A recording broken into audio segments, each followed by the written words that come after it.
denboratik bota naute zaharra naizelako eta nun baita ez dutalako zertarako balio, eta bi txampon besterik ez didat eman. Eta bakarra gelditzen zain, ne baduzu, ara, zuentzat hau. Ala bazan ipuinak podcasta entzun gai duzue Spotifyen eta Naizeko YouTube kanalean. Eta irratian zuzenean, larunbat eta igandetan goizeko 9:00 albistegia amaituta. Gertatzen denak gertatu ahala, zuei kontatzeko gaude Naiz irratian. Gertueneko kontuetatik hasi, eta mundu zabalera. Astelenetik ostiralera, eguerdiko 12:00 aurrera, informazioaren ariaren 2. edizioa. Naiz irratia.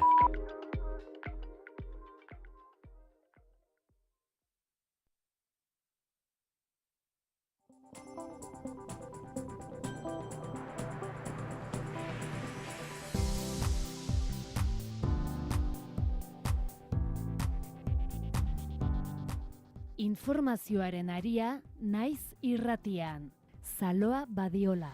Egunon Euskal Herria goizeko 7 dira maiatzak 30 ditu, ostirala da ongi etorri Naiz irratira. Langile bat hilda ostegun honetan Bilbon mantentze lanak egiten ari zen eraikin bateko teilatutik erorita. Dagoeneko 4 dira aste honetan lan istripu zildako langileak.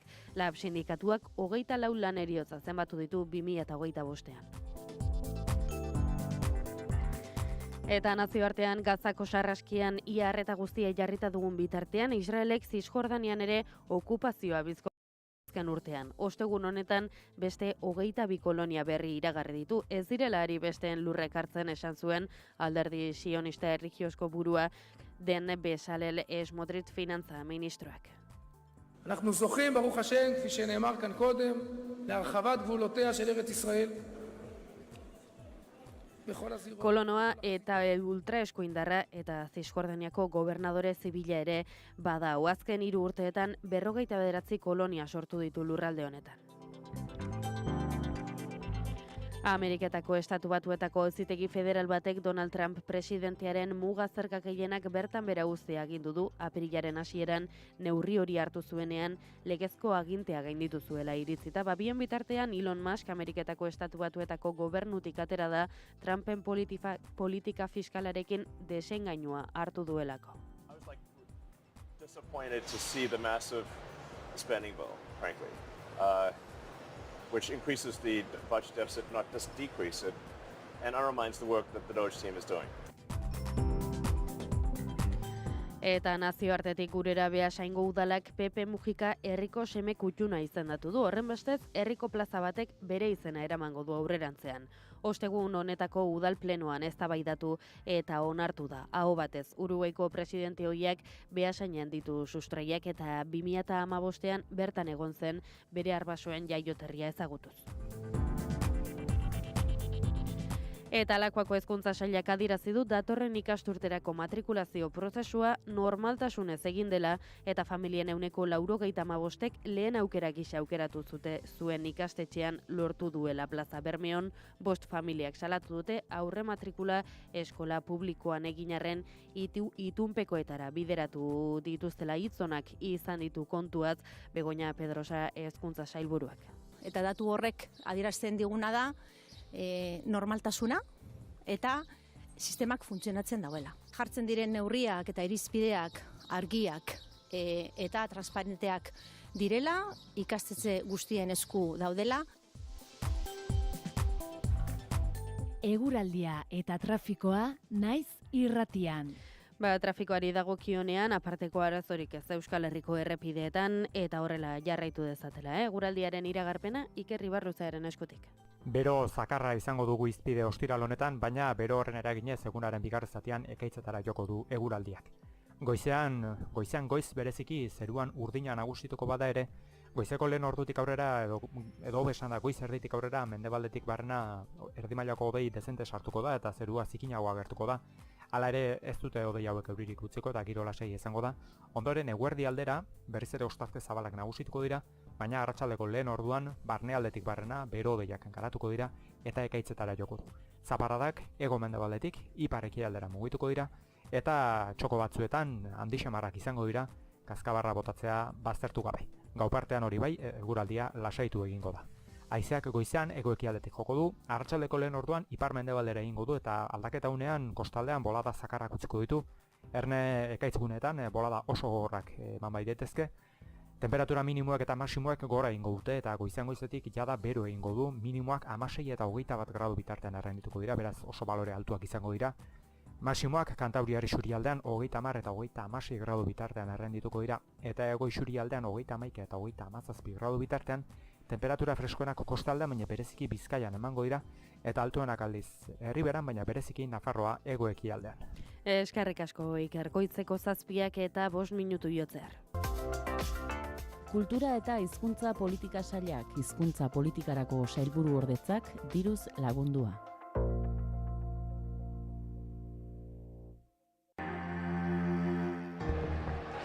Betiko legez bere rutinarekin, falta eman dio.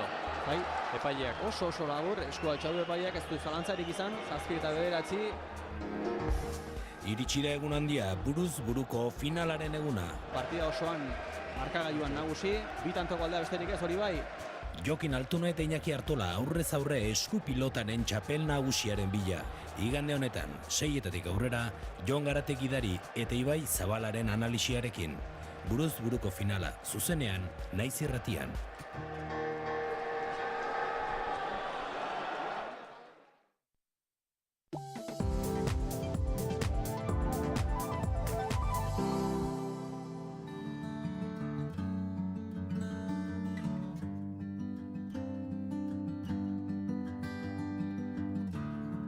Zure ate ondoan, hemen hauzu erromesen moduan,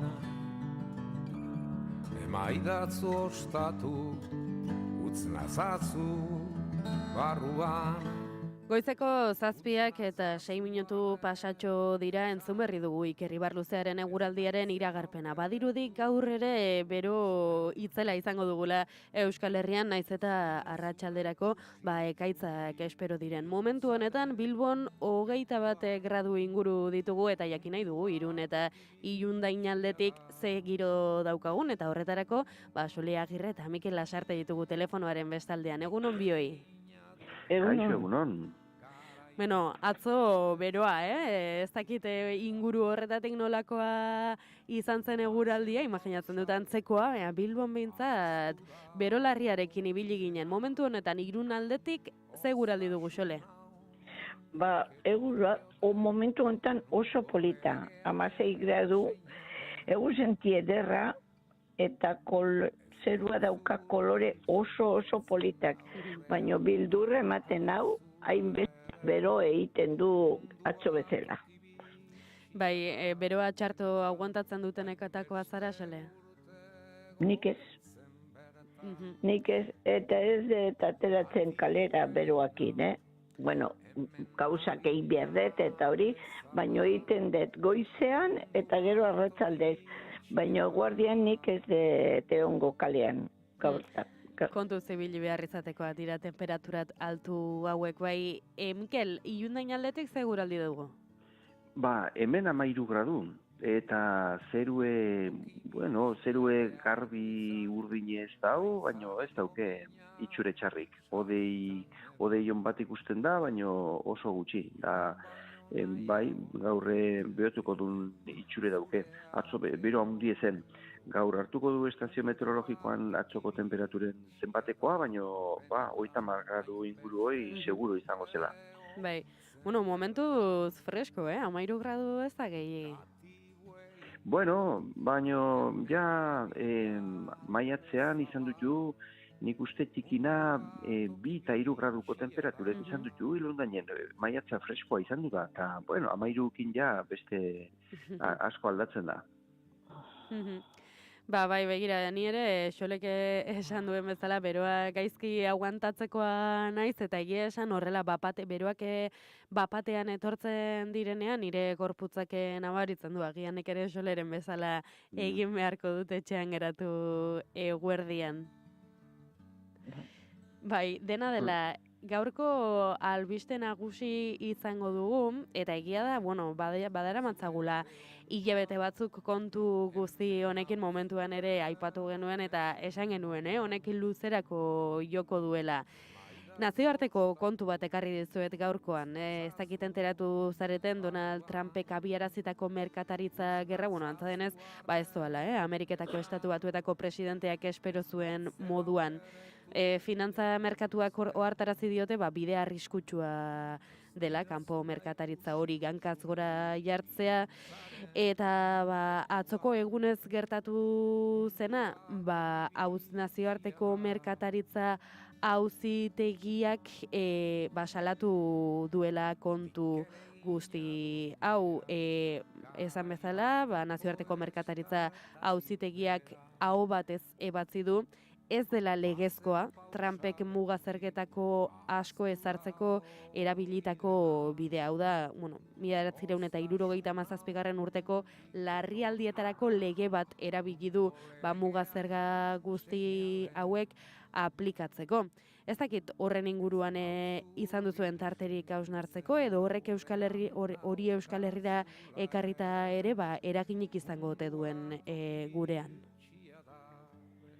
Nik ez dakit, esango nuke, ez dakit ze ondori ekonomiko izango dituen, ez dakit.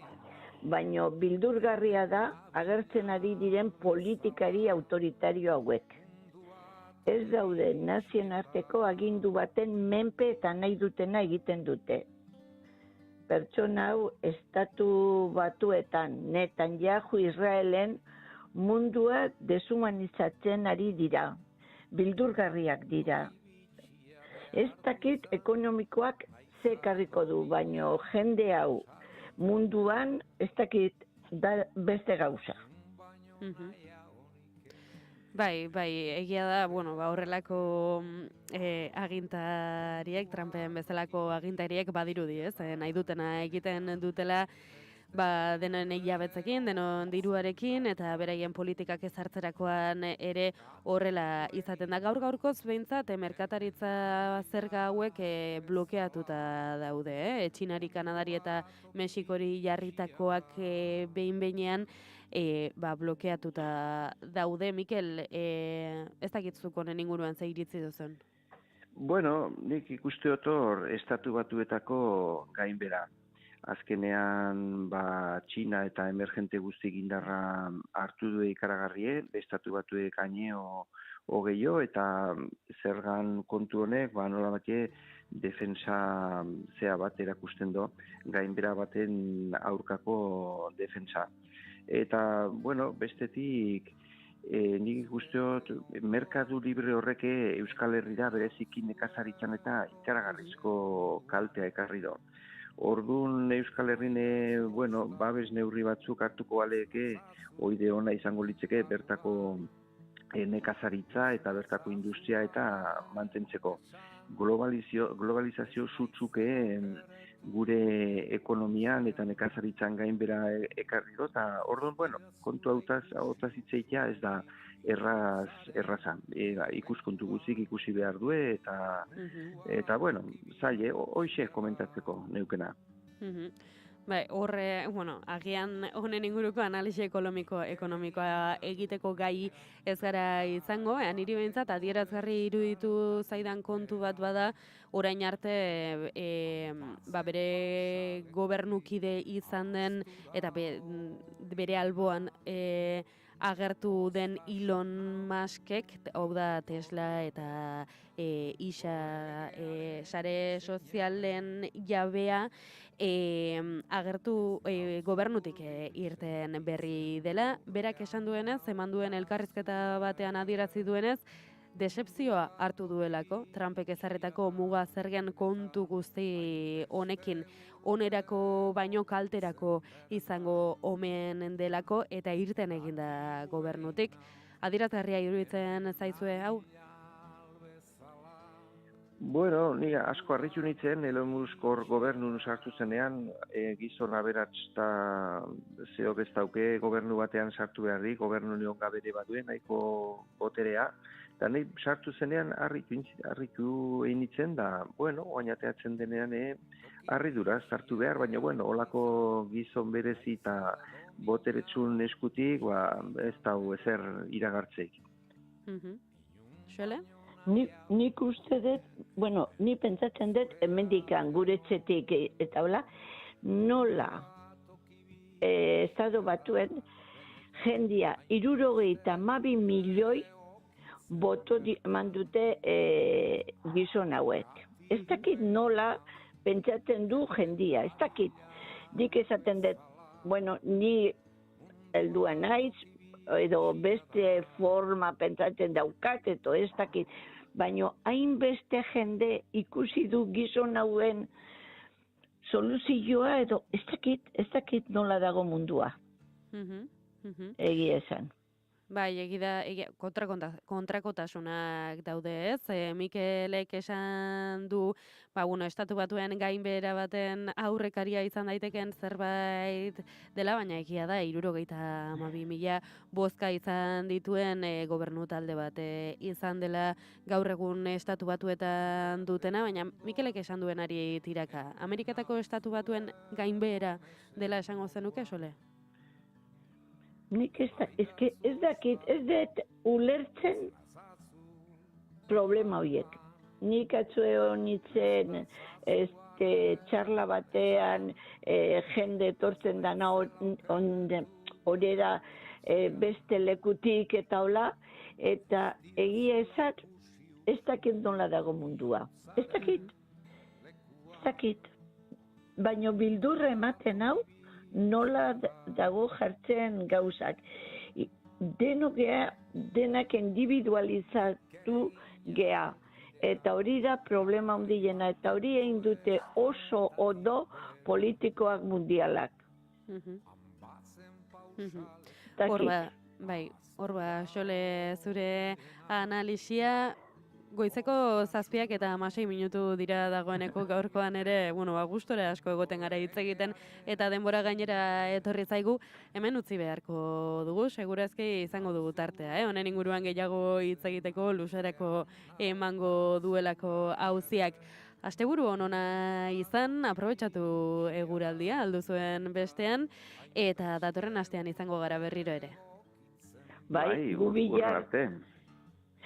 eta gu bihar Irunen daukagu manifestapena osasunaren kontra eta deituko nuke denak etortzeko Iruna. Problema ondia daukagu eta egin behar da gauzakola baita ere. Guk hemen, gure herrian. Horba, Irunen mobilizatzeko deialdia eta gonbita ere bertara hurbiltzekoa.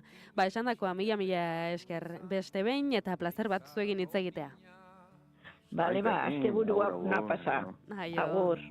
Inun baino naia honik hemen, zure ate onduan, mundua toki bitxia da benetan, hainbeste urte okitzen bertan,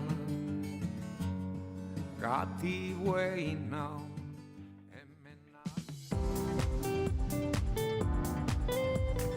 Informazioaren aria.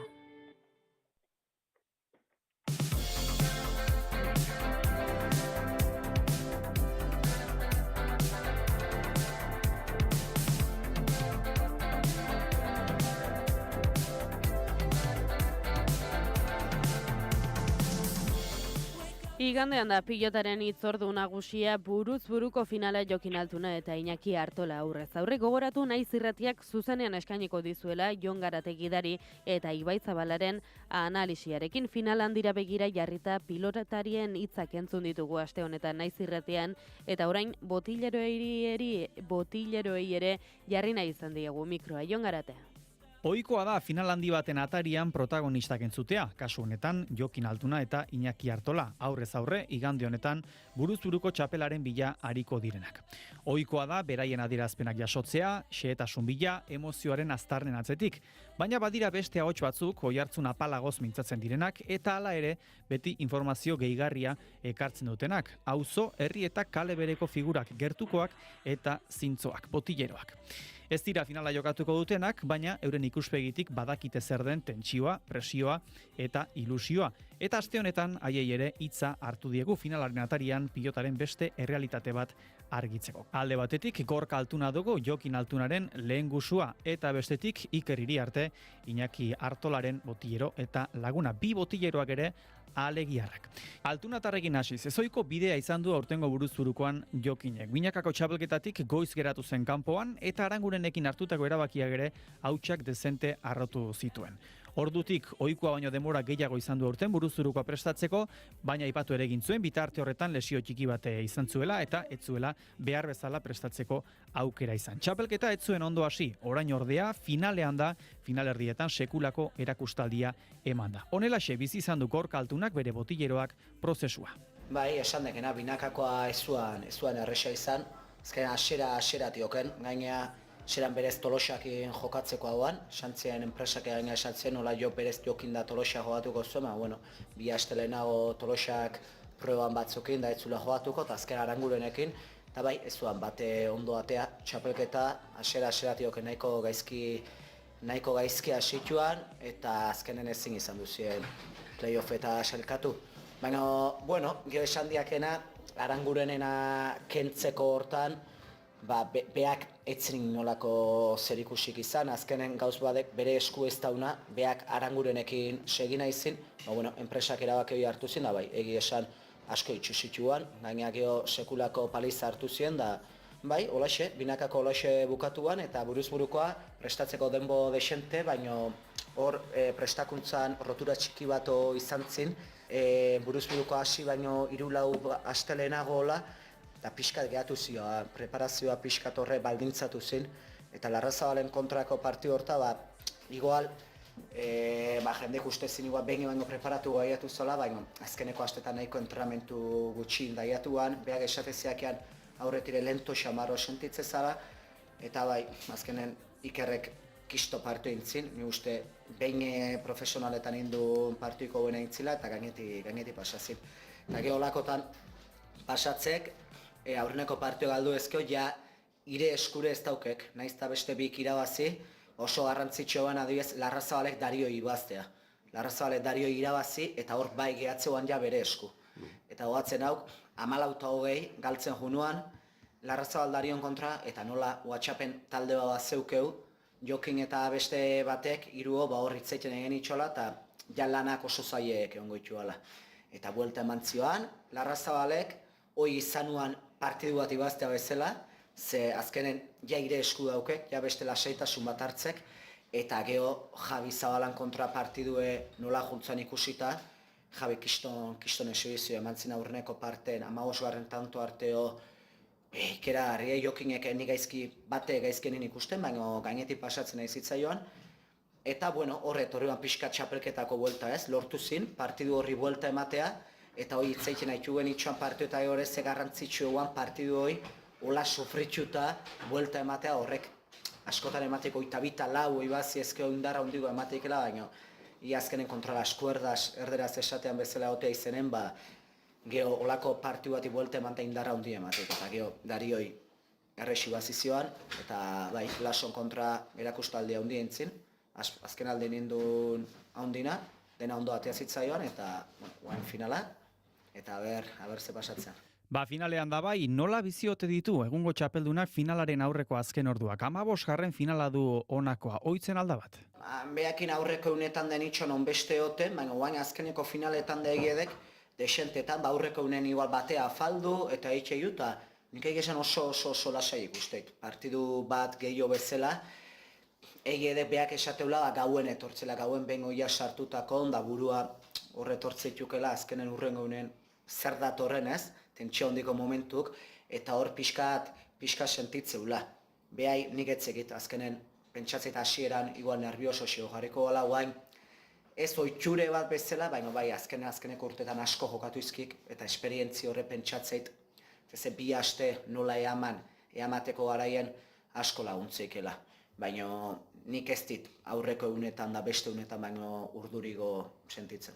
Eta zer esan posible dio guztia irabazi duen bati kanpotik botillero lanetan ari den lehengusuak? Egiedek, ni beti esate jokinekin botiere izate erresa dela, beti erresa da jokinekin emaitza onak lortzea. Normalen 10-6-7 partu irabazi eta. Baina egedek beak asko zekik, asko irabazidik, galdure asko indik, baina bueno, beak bere burungan asko sinistek eta askotan ez tek erresa izaten ik beste era bateo pentsatzea momentun baten behaio izartzea. Eta bueno, tarteka partun baten igual txokatu izan dugu, baina normalen pentsakerak eta pelot estiloa eta berdintxue ezkeu pelota ikusteko era nola jokatu behar duen, geho beti esateuna, kanpotik ikustea oso erresa izate, kanpotik garbi ikustek zein behar duen, barrundauna beha izatek eta bueno. Konbentzitzea, bueno, nahiko etzekit askotan aitzure itxeziaken, nik itzen itxeziot, behak esateziak gainen eoteko, lehen esan dira, ze eskatzeziaken gainen eoteko, esan izan duziote unen baten, eskatzeia gainen eoteko, eta kasuik eziak iten. Bueno, hola ebiltzea, txoko, azkenen umetatioken elkar ez zautzeiu, eunero amezketako frontoien, nire amak amezketan itxegilana, eunero area guten itxan amana, behare beti etortzeuan, eta ordu asko sartu izkuta ja konfiantza sobrantzekeu, errespetuz beti, baina hozi gauz esateko elkarri. Hori esek Gorka Altunaren adierazpenak bere lehengusuaren inguruan guazen Alegiarrarekin. Iñaki bere bizitzako unerik gozoenak bizitzen ari da asteotan, binakako finala jokatu zuen, buruzburuko jokatuko du orain, eta tartean aitatasuna ere etorri zaio. Kasu honetan, Iker Iriarte du botillero lanetan lagun, eta honelaxe bizi izan ditu berak azken asteak. Guretzako, Iñakirentzako semifinal bat jokatzea berezie da, berez, hau da, beste batzuk bezain beste, eta jokinek bezain beste ez ditulako jokatu, baina Iñakiren kasun hor semifinala ez, finalik garrantzitsuenetako bat zeukan, justu egun horietan zetorrena, eta egia esan, niri ostiralen eguardin ordu batetan edo abisatu ziten, nora 12 edo jaiodek eta suertitza azkarra izanek eta poz-pozik geudek eta egia esan, aurrenengo abintzat ostiralen hori albiste hori jasotakon guretzako ere, edo niretzako ere, lasaitasune, pixkat ja jakitun, nire arte pentsatzen nuen, iganden frontoira jun behintzat ingo batzuk edo ez da, eta gero,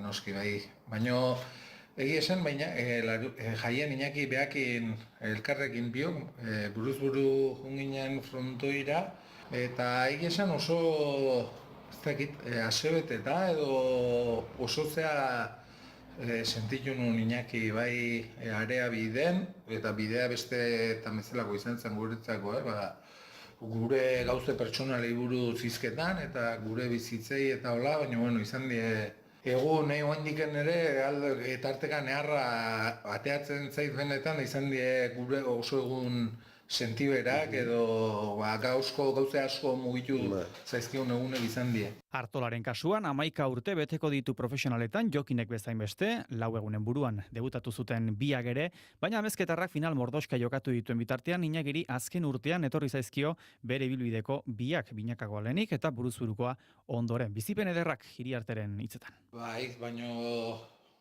urtero pilatu da dila, Gustoko lanak die sarrera antolatzea edo autobusak edo afari. Azkenen festa bat antolatzea beti da Gustoko lana.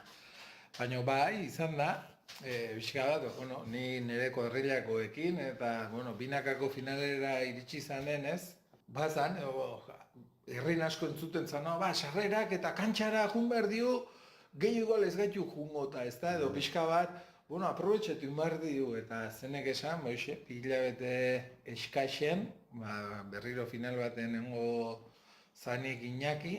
Nik uste herria eta, nien naiz baina alegin biziz, aldebin bizi naiz, baina aste honetan ere aste harten hemen ginen, gaur ere bai, lehengo iganden ere bai, partidu eta gero eta bai sumatzen dutela lasaixigo edo giroa. Binakako final horrek bazeuken aurrenengo lehen mailako final baten Zea hori ez, jendean sumatzen zen urduriago, eta orain uste dut lasaitasun gehiagorekin edo patxara gehiagorekin dagoela. Eta Artolak zer eskatzen ote dio botillero lanetan duen lagunari? Honek banekin, eskatzen diten, bai kantxan ari dana normalen revoluzioz pasata ez dut esango aritzen danik, baina oso limiten joaten dala, ez? Eta nik uste, Iñakiri gustatzen zaiola, patxara pixkat, bastanteko nik uste dut zengo naizela gutxienetako aitziten duen botilleroa ziurrenik, eta Iñakiri ere ala gustatzen zaio. Eta gero gure kasu manin lanbidea eta bizimodu edala eta partidu botillero lana baino gehiago uste deskertzen dula asten zeharreko ibiliak, bai entrenatzera di joanen, behai laguntzea, gero bazkaltzen gehatzea elkarrekin, eta ez dakit, denboa eskaintzea behai eta laguntasun eskaintzea, ez, gero partidutan aldana. Ez dakit botillero gaina inbesteainoko importantzik hauken. Hori esek, Iriarteren adierazpenak Artolaren inguruan.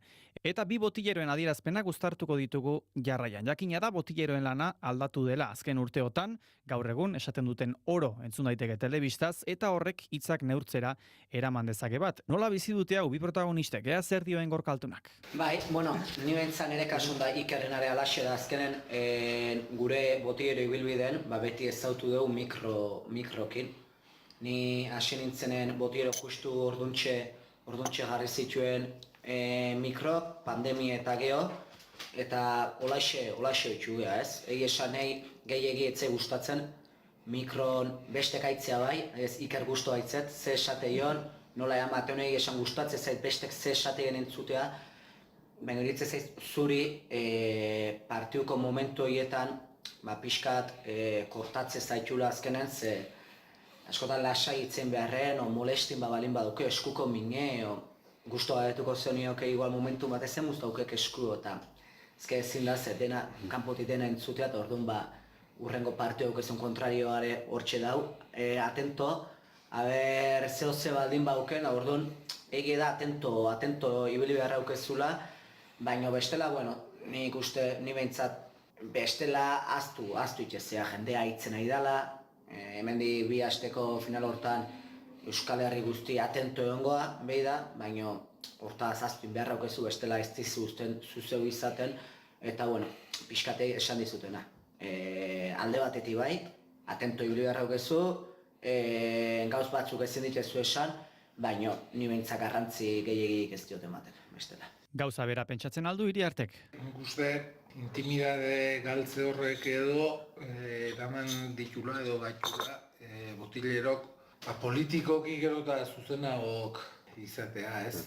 Egi da, nire gero han momentun gaudenen, ez gala, ni behintzat momentuan bertan naizela konstiente mikrofono bat daukazuniken, baina konstiente zea, jun aurretik, etxera etorritakon berriz partidu ikusten dezunen, hori azkenen burun dugu gezu, ez? Aldi beren, nik ere beste kirol batzutan, ez dakit, erremonten edo arraunen edo mikrofonoa daukeanen, guztua entzuten ditut, ulertzen dut, kirol espektakuloaren zat igual mesedegarri izan daitekela, guretzako eta pelotarientzako, iruditzen zait, intimidade galtze bat badala, baina, jende guztik ere ez, edo inguruko eta hori esaten digu, ez? Ostia, hoi putada mikrofonoa amatea, baina ze guztu entzuten dugu, ez? Esan nahi dut hori bi aldeak diez, eta, nik uste ja asumitutako gauza bat dala, eta nolabait, ez dakit erantzunkizune da, baina ardura puntu bat ere bai, ez dakit, zer eta nola esan, eta ez dut esango eredu ematea batez ere gaztetxoei edo begira, baina nik sentitzen den nolabaiteko ardura bat ere, mikro bat daukazun momentutik, ondo hitz egitekoa edo saiatzekoa. Gauza honak eta txarrak ditu beraz, biak ados dira horretan, baina kantxan ez ezik autoan ere bidei mordoska egiten dituzte elkarrekin, partietarako joan etorrietan alegia. Hau ere, une garrantzitsua izaten da botilleroentzat, gune intimoago batean euren kontuetaz lasai hitz egiteko. Nik guain esan dezuna kotxeko bidaioi, goatzen naiz Ikerren kontra galduzunuen, Larrazabalen kontra, kotxeko bidai hortan, lehen esan ja zure esku ez dago jokingen esku, pasatzea bakarrik, eta orduan, denbo guztien kalkulo okitxe nahitu ingela. Eta Zabala irabazte baino 15, bestek ez dakiz zenbatin behar, eta ez dakize, eta denbo guztien nahitu ingen kotxeko bueltako bidai hori izan zen, asko pentsatuko igual, batez galdu ezkeo pelotariko ez dula nahi izaten hortaz hitzen, baina pixkat politxe izan zen, da guain goatzen naizela, denbo guztien kalkulo okitxen etorri ginen, partidue esan dizutena, Larrazabale Darion kontra ez dakiz zenbaten galdu ezko zenbaten inbeharko zenuke, beak galdetu itxezigun, eta hau gola baldin badata, momentu hoik geho goatuta politxek izateie. Horrek ez du esan nahi, kotxene beti pelotako kontue izateanik. Gauza askotaz hitzaitxe deu, juteko garaien partidua, pelota kontue hor gutxi izatea, eta ni bentsat gehiago haunkasun ez daki, baina beroketan hitzen, ben berotzen hasten direnen, hor bi hiru ideia garbi partidu bakoitzeako hitzaitxe itxeula. Bestela horteoken aurrea, nahiko natural. Ja horren beste hitzein deu pelotaz, ja horren beste ordu saitxeo pelotaz hitzaitzen, nik uste bioke gure kasun nahiko garbi eukitze deula zer da inbeharrekoa. Eta geho A esan eta B esan kanpotioken errez ikustea. Hor barrukokin beharrok, eta lehenik errek esan duen bezala gure lana ez da engarrantzitsue. Barrukok ez bauitzen hor ez da inolako horri buelteik emateik ez da hor duen. Niku ez dakitoi adinek ere igual emango dik, gorka eta hainbeste urte pasatzek eta Iñaki gaur egun irabazi edo galdu, bueltak oso antzeko izaten die. Beti otordu egiten dugu, ez dauket burun partidurik Iñakik jokatu eta gero afaltzea edo junez ganik, edo afaltzea gonbiatu ez gaitunik, baina nik usteet pelotari edo botillero eta pelotari baino gehiago lagun arteko. Giela gure ingurun beti beste 2 lagun min izaten ditugulako. Botillero biak dira alegiarrak naiz eta batek, amezketarra duen lehengusua lagundu beharko duen finalaren egunean, eta jakina da ilusio handiz hartzen direla Altuna eta Artolaren arteko partidak euren inguruetan. Bizilagunak dira, baita oso lagunak ere. Nola bizi dute hau Gorka Altunak eta Iker Iriartek? Oso berezia da. Azkenen alegi eta amezketa oso herri pelotazalek izan duie betidanik. Iñaki ustet bentzaiz banaiz konfunditzen, aleiko profesional eta mentzate ondan aurreneko pelotari dala esago nuke, aurrenekoa adek. Eta baino aurretiket asko zitz izan hemen pelota, eta amezketan ukitxu pelota, baino berdin. Oso pelota asko matxeda herri hautan, lan asko itea pelotan gatik, eta buruz buruko final bat, txapelketai garrantzitsuna, bik finalea iatzea, lehen gainean jokatu behartzen aurretioken, baina Iñaki lesio horrek da guen dioken berezigoa itxegue. Eta nik uste finaleko astek 2 aste ezberdin izatetula, bat aurreneko astea, hor lasaiago, horren beste ez da hitzetea, baina pixka finala etortzen nahi dan bezala, hoi notatzeala, ez da finaleko gogo hoi, taberna sartzezea eta jendeke asko hitzetxeu finalaz, nik uste politiala, saltxa politxe sortzea, eta esan izutena, oso berezie da, eta ni Iñaki binakako finala egatu zanen, alegin ikusi nun gogoi finaleako ikuste zenu jendek ze gogoa zeuke, eune pasatzeko, eunez disfrutatzeko, eta pixka pentsatu nula amezketan alde hortatik, pixkat, igual ez dakit, oitxuta, pixkat, eun horiek bizitzeko momentuik galtze nahiziela, eta neoneke pixkat hartu genula, normalidadea ez dut esango, ze oso konsiente zea oso zaila dela, oitxure bezala, eta asko balio izan duziten jabetzeko, herri ze poza hartzeun, zein du Iñaki, final batea askotan emateu gaina, final batea iauta, txapela ez bazu bateatzen bate ez dula balio, baina balio izan duzun pixkat, Bai, geho behin, kasu honetan Jokin aiatzeanen, bai, beste erabata eamateko bentsat, beste ilusio batekin hartzeko, egunoik. Horixe dio Gorkaltunak eta hauxe Iker Iriarteren erantzuna. Segulako ilusioa eta pozazkenen Jokin lagune deu, Gorka zesanik ez, lagun izatez gain, bizilagunek ere izan geha. Uste askon, bertso eskolako ikasle izan zan, Gorka Iñaki ere bai, eta Gorka ere bai, oku herri txikitakok geha ez, taldi beren, gure haiek ezana amezketarra zan, nik amezketako pelota eskolan jokatu nun uste askon, orduan, bueno, gauze asko elkartzen diez, berezi egiten dunak, denor lagunek eta gertuko gehala, hori batetik, eta bestetik, Jokini aurrenengo aldiz irabazteko kriston gogoa, eta ekainen baten izango da. Iriarte konfiantza guztiarekin beraz, Iñakik txapela ekarriko duela herrira. Beti ere interesgarria halako adierazpenak entzutea, haien begietatik askotan hobeto ulertzen baitira final handi baten atarian dabiltzan tentsio eta ilusioak. Informazioaren aria, naiz irratian.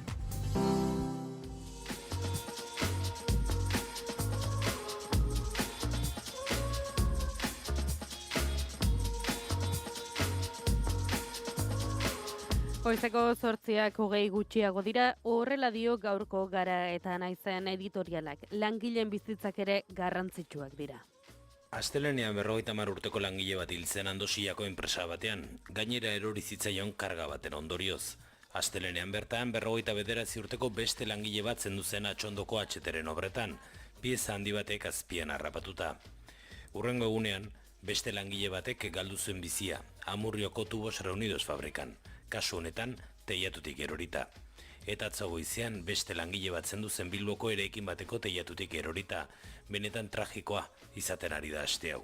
Dagoeneko 4 langile hil dira, eta LAB sindikatuaren zenbaketaren arabera, azken hoiekin aurten 24 lagun hil dira jada lanean, eurentzat eta familientzat bizibidea ateratzen ari ziren bitartean. Horrek esan nahi du Euskal Herrian astero, heriotza eragin duen lan istripu bat baino gehiago gertatu dela. Edozein ikuspuntutik begiratuta, kopuru izugarria da. Azken 4 lan heriotzetatik 2, piezak edo kargak erortzearen ondorioz gertatu dira. Eta beste 2etan berriz, langileak altueran lanean ari zirela jausi dira. Horrek adierazten du, laneko osasun eta segurtasuneko araudia ez dela oro har betetzen ari. Eta hildo horretan, gero eta nabarmenagoa da, beharginen heriotza hoietako asko ekidin zitezkeela, langileen segurtasunari lehentasuna eman izan baritzaio. Alde horretatik egoera tragiko honetan 2 erantzule argi daude. Alde batetik, patronala dago, enplegatzaile eta lanaren antolatzaile gisa. Lan araudia betetzearen aurrean, axolagabekeriaz jokatzen duena. Jarrera horiare larriagoa da azpikontraten kasuan. Eta bestetik, administrazioa dago, lanpostuak ikuskatzeko eta ez betetzeak zigortzeko eginkizuna betetzen ez duelako. Sarria aitzakiatzat jartzen den baliabide faltaren atzean, enpresak ez molestatzeko erabaki politikoa dago, eta erabaki politiko horrek langileen bizitza galera handia ekartzen du urtero. Ez dira kasu bakanak, ez da zorte txarraren ondorio ere, heriotza eragin duten lan istripuek eredu zehatz bati jarraitzen diote, araudia ez betetzearekin lotuta dagoen ereduari. Premiazkoa da, patronalak eta administrazioak dagozkion erabaki politikoak hartzea, tantailario etengabe honi amaiera emateko, langileen bizitzak ere garrantzitsuak dira.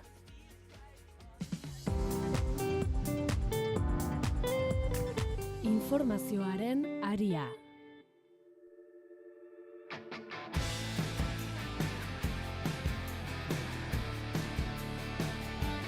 Igande honetarako eman dute hitzortua bizilagunak proiektuko sustatzailek. Bigarren kafean azaldu dituzte helburuak.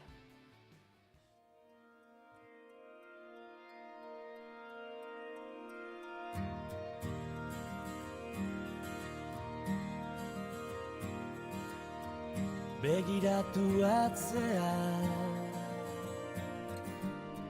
hortzi mugak zuta, gure begien zeruta. Begiratu maitea, amildegi ertza, biziak hilak ametsa ez bilatu gauea. Etxean edo parkean ezagutza elikatzen, Lelo honekin abiatu zuten aurtengo bizilagunak proiektuaren aurtengo edizioa, eta dagoeneko ekimenaren mugarri nagusia iristear dagoela gehiago jakin nahi izan dugu aurtengoaz. Ingurura begiratzean jatorri ezberdinetako pertsonak ikusten ditugu gure kaleetan, azken urteetan gero eta gehiago, eta esango nuke, kasu batzuetan behintzat gero eta gure barruago ere bai. Gure harakina, goizetan kafea jartzen digun hori, edo eskolako atarian gure seme-alabak jasotzean euren ikaskidea jasotzen dituzten gurasoak, edo takaso gure kuadriako kide direnen gurasoak berak, etorri ziren jatorri ezberdinetatik inoiz. Inguruan ditugu bai, baina galdetu aldiozu inoiz zure buruari zerk bultzatu zituen ona etortzera, edo zeintzuk diren euren zirrarak, usteak, interesak edota esperientziak. Behar badazu zeu ere beste herrialde batetik etorri zara eta ez duzu bertan bizi den jendea ezagutzeko aukerarik izan. Aurten ekainaren batean izango da egitasmoa bizilagunak. Udaberriak eta uda usainak lagunduta gure etxetan edo parketan ospatuko dute igandeko bazkari hori. Dinamizatzaile eta maizapi baten laguntzaz, aurriritziak eta estereotipoak gainditzea eta gizarte kohesionatuko bat bultzatuko duten esperientzia, zapore eta bizipenak elkarbanatu halko dituzu. Bizilagunak ezagutu genuen dagoeneko bigarren kafean, baina edizio berri honek dakartzan aldaketa eta proiektuak berak sortzen duen onura gehiago ezagutzeko asmoz, Peio Aierbe Gipuzkoako SOS arrazakeriako koordinatzailea eta bizilagunak proiektuaren parte den Aratz Garmendia ditugu gurekin. Egunon eta ongi etorri bioi bigarren kafera. Egunon bai. Ondo altzarete? Bai, noski. Ondo. Peio, lehenik eta behin aipatu dut, inoiz aritu garela, egitasmo honen inguruan, bizilagunak egitasmoaren inguruan irratsaio honetan. Izan ere, saioa, naiz eta guk azken urteetan, egitasmoa bera azken urteetan ezagutu dugun, dagoeneko heldutasun bat baduen proiektua badela, ez dela eren egun jaio den zerbait. Bai, daramagoia 15 urte ekimen hauekin, ez da. Egia esan behar da, beti egin dugu hori azaroan, baina aurten, hori Leloa zuke esan duzun bezala, ez da, etxean edo parkean, asmoa zen aukera emateko baita familia baten, beste familia batekin baina baita kaso kanpoan. Eta egia esateko oztopo handiena topatzen dugu bertakoekin. Eta gure etxera ekartzeko norbaitek kostatzen zaigu, eta beti jende batzuk esaten dute, bai, ados, baina zergatik beste jendekin sozietatean, gure itura dela. Eta guk azpimarratzen dugu oso importantea da elkaregotea familia bakarra, daleku oso pribatua etxea, baina ez da etxea, derrigorrez etxean egin behar da, horregatik baita posiblea da parkean, horregatik aurten aldatu dugu, eta parkean edo kanpoan naiz eta familia bat beste familiakin egitea, hori bero pizkat egin behar da, eta horregatik aldatu dugu Gipuzkoan. Bizkaian eta Araban mantenduko dira azaroan, eta ikusiko dugu esperientzia. Batean eta bestean nola ematen den? Emaitzak ematen digu, eta hori datorren urterako begiratuko dugu noiz egiteko geri. Entzuleak okatzeko, proiektu honetan parte hartzeko, izan bertako familia edo izan kanpotik etorritako familia, epea gaur bukatzen da, beraz adi egon zaitezte entrevistari eta, nolabait zerbaitek klik egiten badizue, SOS arrazakeriakekin harremanetan jartzeko eguna gaur izango duzu eta gero esango dizuegu, nola egin behar duzuen Aratz Garmendia zu proiektu honetan murgildutako, familia edo pertsona horietakoa zara, aipatu du Peiok 15 urte dituela egitasmoak, ez dakitzuk noiz egin zenuen bat proiektuarekin, noiz ezagutu zenuen? Lehenengo aldiz, uste ja bain dela 10 urte hartu nula parte bazkari baten, eta gero azken hamarkada honetan beste 2 edo 3 ere izan daizola bazkari horietan.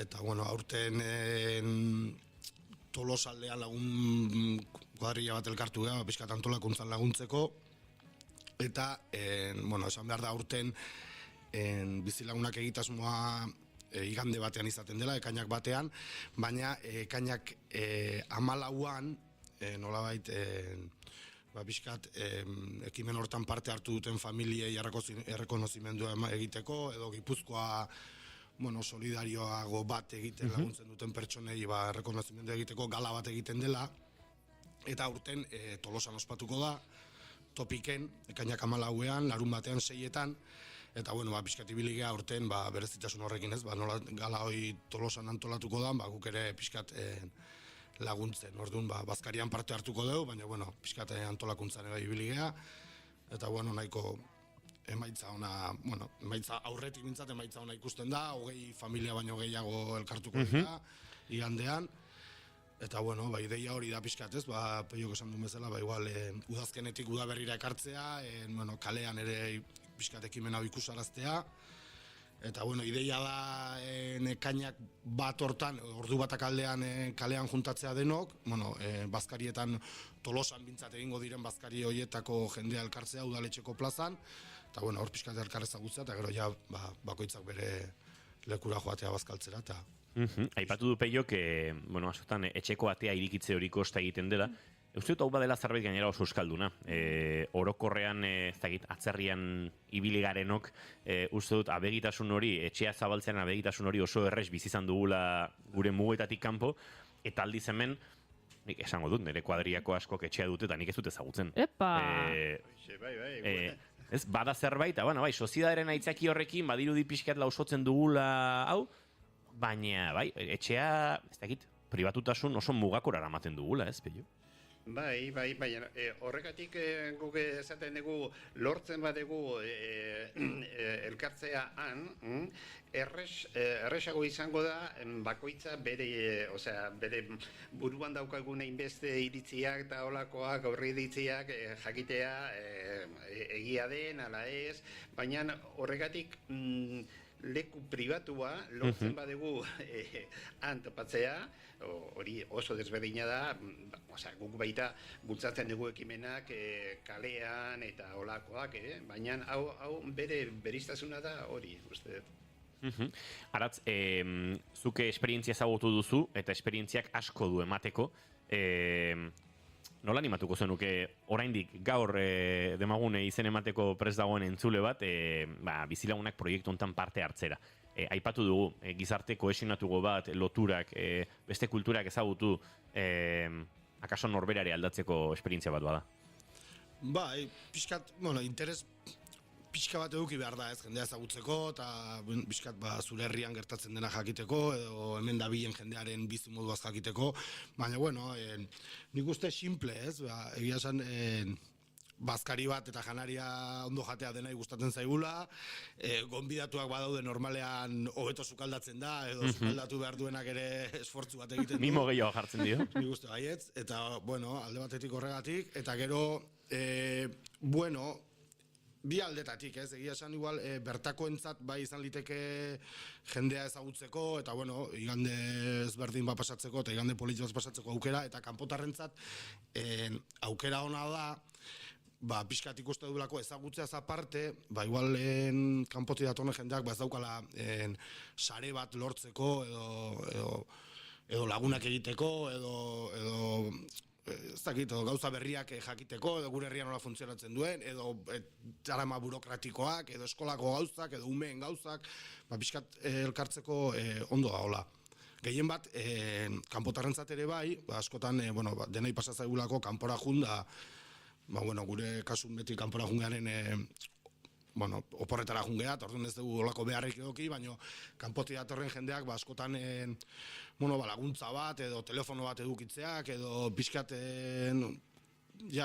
behin hitzein dezun pertsona batekin, gero kalean ikusten baduzu, normalan kalean galditzezea, egunerokotasunaz hitz egiten da, ez dakit lenguran adibidez elkartu ziran hemen noen dela 13 urte Tolosan bi familia, hemengo Tolosar familia bat eta kanpotik etorri ziren familiar bat, eta beraiek komentatzen zuten, adibidez, bizilagunaken ezautu zuten familia horrek, beraiek umeak eduki zituztenean, ospitalean zegoen bitartean, beste umea zaintzeko, laguntza edukizutela, eta holako detaile txikiak, askotan egunerokotasunan oso garrantzitsuak dianak, ez, laguntza sare bat edukitzea, edo bintzat, pertsonen sare bat alden zabalena edukitzea. Neiz eta zuk esan duzu EPEA gaur azken eguna dela, bueno, ez da oaindik posiblea da baita bilar edo gehienak nahi dugu, oain begiratzen ari naiz, oain arte Tolosaldean, apuntatu daudenak, eta 22 familia dauzkegu, bueno, azpimarrateko lehen esan bezala, bertakoek behar dugu esfuerzo handia egiteko, zen eta kanpotik etorri dentakoekin ez daukegu hainbeste arazoak. Begiratzen ere naiz nondik, eta gainera hortarako saietzen ere gara herri desberdinatik parte hartzeko, eta begiratzen ere naiz, eta dago Venezuela, Mali, Kamerun, Argelia, Costa de Marfil, Colombia, osea, hainbeste lekutatik, ez da? Eta hemen... Animatzen dugu bertakoekin hori da. Apuntatzeko... Bertakoek egin behar dutena, garbi geratu espalin bada da, janaria prestatu, eta orain arte, etxean beste familia bat hartatu, bazkari horretarako, orain aukera ere bada, nolabait, parkean gertatzeko, edo, mendi edo natura giroan edo gertatzeko, eta izen emateak, pixka bat, eramaten zaituzte hortara, eta gero dinamizatzaile bat egongo da, pixka bat, bi familia horien arteko komunikazio laguntza behar balitz, edo bestela ere, pixkate, dinamikak nolakoak diren argitzeko, ez daratz? Bai, dinamizatzaileen figura badago, pixkate, bi familia horien elkarreketa egiteko, gero normalean eskatzen dago igual argazkien bat, edo bideotxoren batera ateatzea, pixkate material hori egitzeko, eta hori, dinamizatzaileena, garrantzitsuena da, bi familia egotea prest bazkerio egiteko, dinamizatzaileak badaude, hobeto, baina bestela. Eta balantzea egiteko importantea, eta guri interesatzen zaigu baita jakitea nola eginda, nola ze gertatu den, hori balorazioak egiteko, eta batzutan oso berra da, baina gauz batzuk ez dira ondo funtzionatzen, orduan urrengo edizorako hori konpondu behar da, olakoa. Baina gehienak balorazio oso positiboa izaten da. Eta ni oain datu egin dudana da Tolosaldean.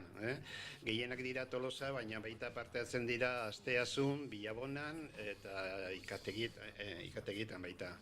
Eta nolabait esaten ari gara, epeak gaur bihar etzi amaitzen direla, ekainaren bateko Gipuzkoan egingo den bizilagunak kontarako, baina tira, Bizkaia eta Arabatik Euskal Autonomia Erkidegoko beste lurraldeetatik entzuten gaituzuen jakin, azaroan gertatuko dela bizilagunak zuen lurraldeetan, eta beraz, entzuten ari zareten honek piztu badu zerbait, jarri harremanetan zuen lurraldeetako, edo zuen lurralde historikotako sos arrazakeriakekin, eta nahi baduzue, hasi informazioa eskatzen, eta gehiago jakiten topaketa horretarako. Aipatu dugu parkea, eta aipatu dugu aldaketa hori, ari gara esaten ez, pixka bat etxea koste egiten dela batzutan, baina tira, inguru natural batean ere intimidade hori eta lasaitasun pake hori ere lor daiteke, edo behintzat uste horrekin ari zarete aurten probatzen aratz. Bai, nire kasune aurten pentsatzen nahi gara, etxean egin edo parkean egin, Tolosan badauzkau parke derraskoak, maiekin eta dena, eta eguraldi hona inezkeo, igual kalean egin edo bestela etxean, baina asuntoa bintzat elkartzea eta egun hori bazkarioi egitea. Atzo komentatu zigun Josu, bere asmoa da, parkean egitea, Josu beste familiekin, bai. Aizue, uste dute aipatu berrakoak aipatu ditugula, ekainaren baterako harremanetan jarri nahi duenak, oraindik garaiz bada Gipuzkoako bizilagunak proiektu honetan parte hartzeko, bertako familiak oraindik animatzen badira, leku bat eta zuekin esperientziak jana eta kontakizunak elkar banatzeko kanpoko jendeare prest egongo da, beraz nora egin behar du, deia, imeia, zein da bidea, Peio? Bidea, sartu inbier da, sos arrazakeren web horrian, han bizilagunen esteka sakatu, eta han daukezu... Galdetegi antzeko simple badago, eta erresa da apuntatzea, minutu batzutako gauza da, ez da gauza handirik. Eta beti esaten dugun bezala, zalantzarik baduzu entzuleok ez baduzu asmatzen gurekin harremanetan jarri, eta gu jarriko zaituztegu eurekin harremanetan arazorik gabe. Ekainak bat itzordu bat, ekainak 14 bestea, Aratz aipatu duzu, Tolosan egingo duzuela topik areto horretan, parte hartu duten familia alako aitortza, ordurako gonbidapenik, ez dakit, mezurik helarazi behar diogun norbaiti, edo barne komunikazio bitartez egingo duzuen zerbait da? Bueno, zabalduko dugu deialdia ere Ekainak 14koa, topikeko gala honi buruzkoa, baina izango da pixkat bizilagunakeko egitasmoan edo Bazkarian parte hartu duten parte hartzaile guzti irikia egongo da, gero aparte Gipuzkoako eta Tolosaldeko pertsonaia ezagun batzuk gidatuko dute gala, eta gala beti izaten da koloretsua, musikarekin, kanpoan lunch bat egingo da, musika izango da kanpoan, eta Ekainak 14 da, udaberria da, Tolosa egun hori nahiko berezi izango da, badaude beste egitasmo batzuk ere egun horretan, eta jendeak parte hartu ez duenak ere azal daiteke horre Euskal Herri plazara, eta nik uste atxalde politia izango ala. Eta atera dugu aldizkari bat, eta banatu ditugu Tolosaldeko herri guztietan, jendea jakiteko, ezagutzeko zer gertatzen dena. Aratz Garmendia eta Peio Ierbe, mila esker gaur gurera hurbiltzeagatik, jarraituko dugu harremanetan, eta heldu tinko egitasmo ederroni, ea gaurko minutuek balio duten, azken familiaren bat animatzeko bizilagunakekin parte hartzera. Mila esker zure interesagatik, bai.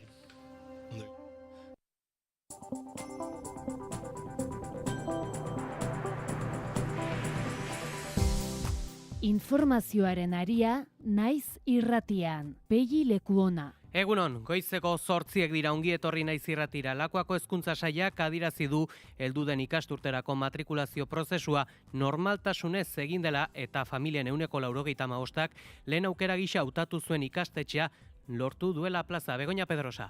Eta datu horrek adierazten diguna da normaltasuna eta sistemak funtzionatzen dauela. Jartzen diren neurriak eta irizpideak argiak eta transparenteak direla, ikastetxe guztien esku daudela. Zaloa Badiola, egunon. Egunon, Pegi eta egunon entzuleok, sailburuaren balorazio baikorraz gaindi Bermeoko 5 familiak agerraldia egin zuten. Asteazkenean salatzeko beren 2 urteko seme-alabak herriko San Francisco eskola publikora eraman nahi zituztela eta aurre matrikulazioan hala hautatu zutela, baina Lakuako hezkuntza sailak zaurgarritzat jo ondoren itunpeko 2 ikastetxetara bideratu dituztela familiaren nahiaren kontra. Hezkuntza arlotik ere azken 3 urtetako matrikulazio prozesuaren balorazio egin du ikastolen elkarteak eta hain zuzen kritikatu egin dute 2023ko Lakuako hezkuntza sailaren dekretua. Azaldu dutenez, ikasle zaurgarrien banaketa ez da orekatu sare guztietan eta zaurgarritasun irizpideak ez dira egokiak. Hain zuzen baita ere hezkuntza sailarekin duten harremana kaskartu egin dela esan du Nekane Artolak. Aldaketa somatu dugu, bazegoen halako harreman estuago bat eta lanerako dinamika bat, eta ikusten dugu oraingo honetan ez dela hori gertatzen ari. Eta Gasteizko Legebiltzarrean euskararen aurkako oldarraldia areagotzen ari den honetan, gaiari heldu diote. EAJak eta EH Bilduk hizkuntza babesteko eta sustatzeko akordio baten beharra azaleratu dute. Hala ere, EH Bilduk proposatutako testuaren aurka bozkatu du EAJak. PSek eta Sumarrek ere akordio baten premia nabarmendu dute, baina mugak ezarriz. Markel Olano. Agun zolu komun bat euskararen biziberritzea bultzatzeko. Nik uste dut hor dagoela giltzarria. Laugarren lan heriotzara heldu gara aste honetan. Langile bat hilda, ostegunean Bilbon mantentzelanak egiten ari zen eraikin bateko teilatutik erorita. Bizkaiko hiriburuko Arabella auzoko Jose Maria Ugarteburu kalean gertatu zen lan istripua ostegun goizean. Oraindik argitzeke dauden arrazoiak tarteko gizonezko bat eraikin bateko teilatutik erori zen. Eta Yolanda Díaz, Espainiako lan ministroa, ELA eta LAB sindikatuekin bildu da Euskal Herrian gehiengo sindikala duten sindikatuen aldarrikapenak entzuteko. Gutxieneko soldata propio bezalako aldarrikapenak maitasunez jaso ditu lan ministroak.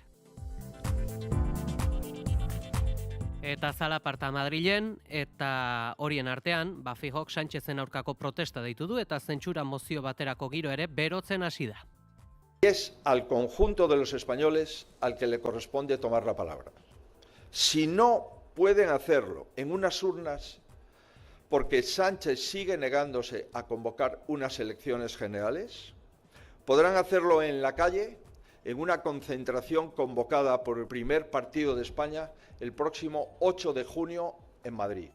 Testuinguru honetan Voxen bueltako talde fascista ezberdinek Moncloako inguruak hartu dituzte. Pedro Sánchezen dimisioa eskatu dute Santos zertan eta Leire Diezen ustezko ustelkeria kasuen arira.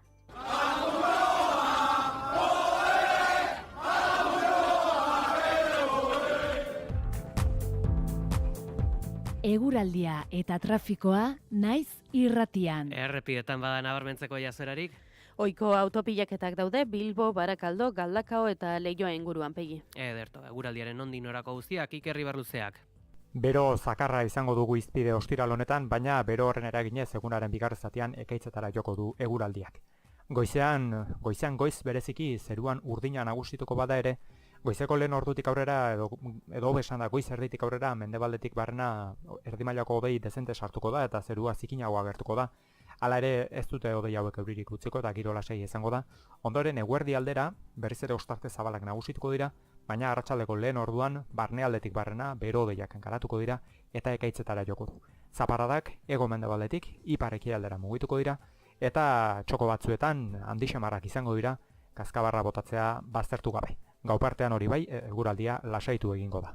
Haizeak goizean hego-ekialdetik joko du, arratsaldeko lehen orduan ipar-mendebaldera egingo du eta aldaketa unean kostaldean bolada zakarrak utziko ditu.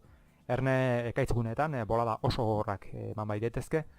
Temperatura minimoak eta maximoak gora egingo dute eta goizetik jada bero egingo du, minimoak 16 eta 21 gradu bitartean errendituko dira, beraz oso balore altuak izango dira.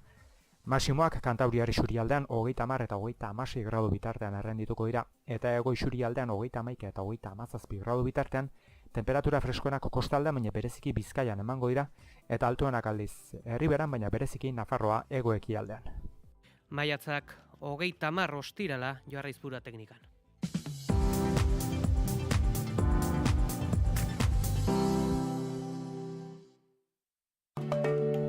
AEKA, udan ere, euskaraz eroso. Euskara ikastaro trinkoak euskaltegietan, eta azterketa ofizialak prestatzekoak ere bai. Hainbat erritmo eta aukera. Bi asteko barnetegiak eta familia barnetegiak ere bai. Informazio gehiago AEKaren euskaltegietan eta irubebikoitz.aeka.eus webgunean. Datorren ikasturteko aurrematrikula ere zabalik dago.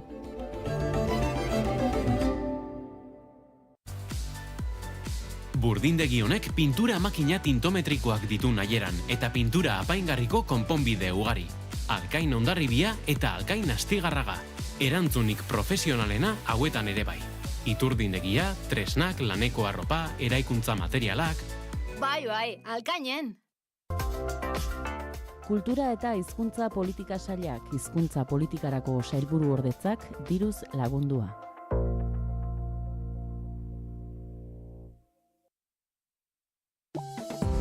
Informazioaren aria.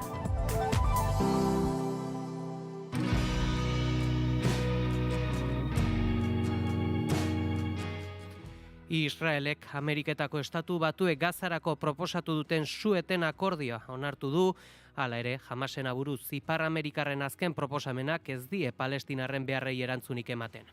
Basen Naim Hamasek erbestean duen buruzagietako batek zehaztu du, proposatu den su-etenak okupazioa betikotu eta jarraipena emango diela sarraski zein goseteari. Estatu batuarrek helarazi duten bigarren proposamena atzera pausua da Palestinarraren aburuz. Hamasek aurreko proposamena onartu zuen, honek 60 eguneko su-etena jasotzen zuen, 10 preso israeldar bizirik eta 18 hilda askatzea ekarriko zuena 100 preso Palestinarren truke. Baita ere su-eten iraunkorra negoziatzea, Israelgo tropak erretiratzea eta laguntza humanitarioa sartzea. Israelgo gobernuak akordio iraunkor baten aukera baztertu du eta esan du borrokak aldi baterako geldiaraztea baino ez duela onartzen presoak askatzea ziurtatzeko. Irizpide honen baitan sortu da Palestinarrek baztertu duten bigarren proposamena. Hain zuzen, testuinguru honetan ere Israelek ez du erasoen intentsitatea jaitsi eta atzo gutxienez 70 pertsona hil zituen. Eta testuinguru honetan ere Israeleko okupazioaren klasiko bat, okupazioa eta kolonoak. Gazako sarraskian iarreta guztia jarria dugun bitartean Israelek Zisjordanian okupazioa bizkortu du azken urtean. Eta ostegun honetan beste 22 kolonia berri iragarri dituzte, azken 3 urtetan 59 kolonia sortu dituztelarik lurralde honetan. Jon Telleria. Israelgo gobernuak beste 22 kolonia berriren sorrera iragarri du. Israel Katz defentsa ministroak iragarri zuen erabakia historikoa dela esan da. Alderdi sionista erlijiosoko burua, Bezalel Smotrich, finantza ministroa da, kolonoa eta ultraeskuindarra, eta Zisjordaniako gobernadore zibila. Ez direlari besteen lurrak hartzen esan zuen sionisten ohiko liturgia segiz, euren arbasoen lurrak hartzen ari direla eta burujabetzarako bidean urrats ezinbestekoa dela. Israelek Gazaren aurkako ofentsiba hasi zuenetik, paraleloan Zisjordaniaren aurkako erasoak ere areagotu egin ditu. Ohiko bihurtu dira herritarren aurkako erasoak eta baita kolonoek soldadu sionisten babesarekin egin ohi dituztenak ere. Kolonia hauen sorreraren helburua Palestinar estatu baten sorrera ekiditea dela, adierazi zuten gobernuko bozeramalek.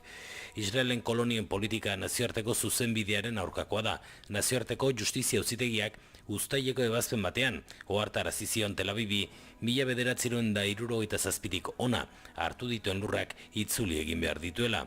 Okupazioarekin egindako kalteak zuzendu, kolonoak ebakuatu eta palestinarrei euren jatorrizko lekura itzultzeko aukera eman. Aspaldian hitzutsak dira ordea, nazioarteko komunitatearen ebazpenak Israelgo agintari sionistentzat. Pixen hau gobernuzkanpoko erakundearen arabera, 2022tik ona Israelek 59 kolonia berriren sorrera agindu du Zisjordanian. 8.700 etxe eraikitzea ebatzi du eta Palestinarren 2.419 hektarea egin ditu bere. Kolonizazio prozesua egikaritzeko Palestinarren eraikuntzak modu masiboan bota ditu bere Israelek. Palestinarren eraikuntza eskarien 188 errefusatu ditu eta ez ditu onartzen lurren jabetza aitortzen duten Palestinarren dokumentuak. Zisjordania ere erabat bereganatu asmo du Israelek. Informazioaren aria.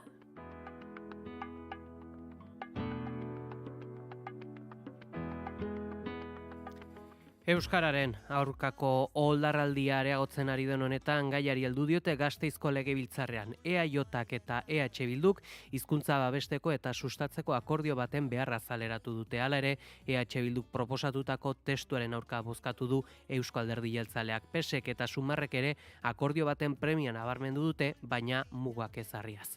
Asko dira, azken aldian Euskararen aurkako epaiak. Aste honetan bertan, Euskal Autonomia Erkidegoko Auzitegi Nagusiak berretsi du Gipuzkoako aterpetxetako langileen egonkortze prozesuan ezarritako euskara eskakizunen aurkako erabakia, eskakizun baztertzaile eta gehiegizkoa dela argudiatuz. Egoeraren larritasuna ikusita Gasteizko Legebiltzarrean ere gaia aipatu izan dute.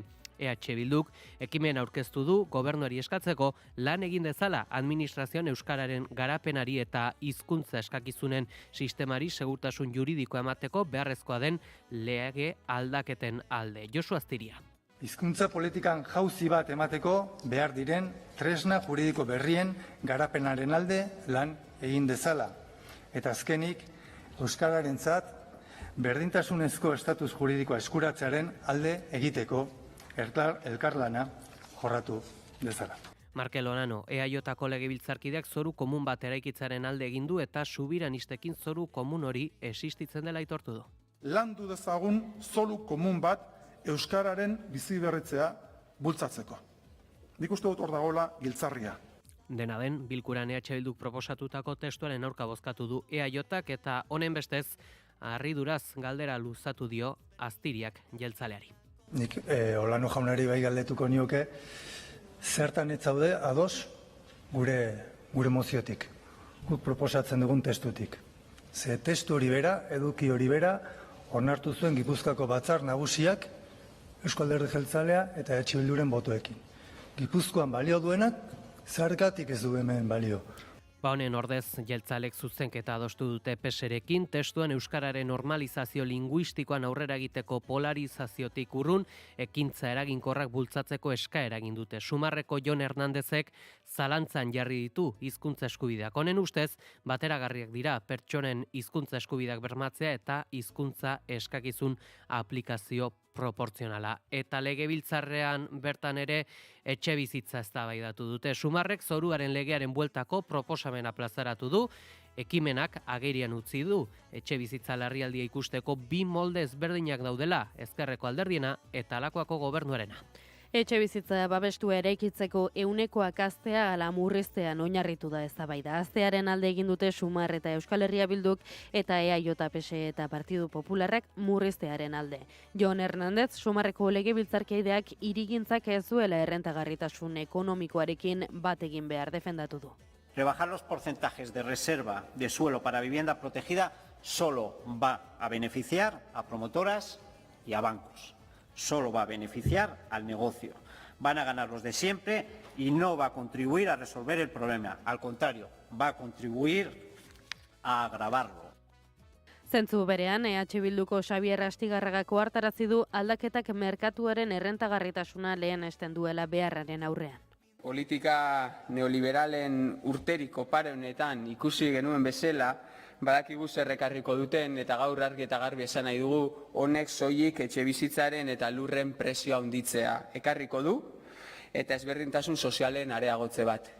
EAJak eta PSEek kritikei erantzun diete testu alternatibo bat onartuz. Honen arabera, Lakuako gobernuak etxe bizitzaren funtzio soziala indartu behar du lurzoruaren legearen erreforma gauzatzean. Adrián Fernández, PSE eta Jonathan Moreno, EAJak. Que el parque público de vivienda no se llena, no se construye con declaraciones y con palabras bonitas. Se hace con obra, con suelo y también con realismo. Proyectos de futuro que no coinciden precisamente con la forma de ver la vivienda que tienen Sumar y Bildu en este Parlamento. Los y las jóvenes de Euskadi no pueden esperar, necesitan soluciones hoy. Y entre tanto, ustedes acusan a sus padres de ser especuladores y egoístas y a ellos les dicen que tienen que esperar a que un día les toque una VPO de alquiler. ¿De verdad eso es lo que pueden ofrecer a la juventud vasca? Informazioaren aria. Goizeko 8 eta 4 azken orduko albistea daukagu. Dirudienez Bilbon gizon batek bere bikotearen 13 urteko alaba hil berri du eta ostera buruaz beste egin du. Jazoera ezbeharra goiz parte honetan gertatu da Bilboko Errekalde Larraskitu errepidea kalean, gizonak bikotaren alaba laban batez hil omen du eta ondoren komunean buruaz beste egin duela daukagu azken orduko albiste, hauexek aipatu ditzakegun xetasunak orain artean eta informazioaren arabera baita ere adingabearen ama ies egin omen du pixutikan bere bikotearekin eztabaida bat izan ostean eta eztabaida horretan gizonezko honek adierazi du biak akatuko zituela etxe bizitza ez baldin bazuten uzten, baina azkenean esandakoa. Gizon batek bere bikotekidearen 13 urteko alaba hil egin du eta ondoren gizon honek buruaz beste egin du. Ostera, ondorengo minutu eta orduetan kasu indarkeria matxistako kasu honi buruzko xetasun gehiago ere jasoko ditugu.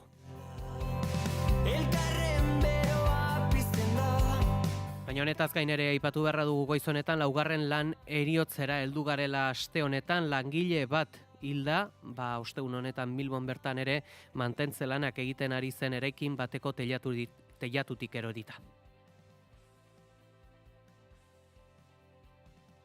Bizkaiko hiriburuko Arabeia auzoko Jose Maria Ugarteburu kalean gertatu zen lan istripua ostegun goizean. Oraindik argitzeke dauden arrazoiak tarteko gizonezko bat eraikin bateko teilatutik erori zen.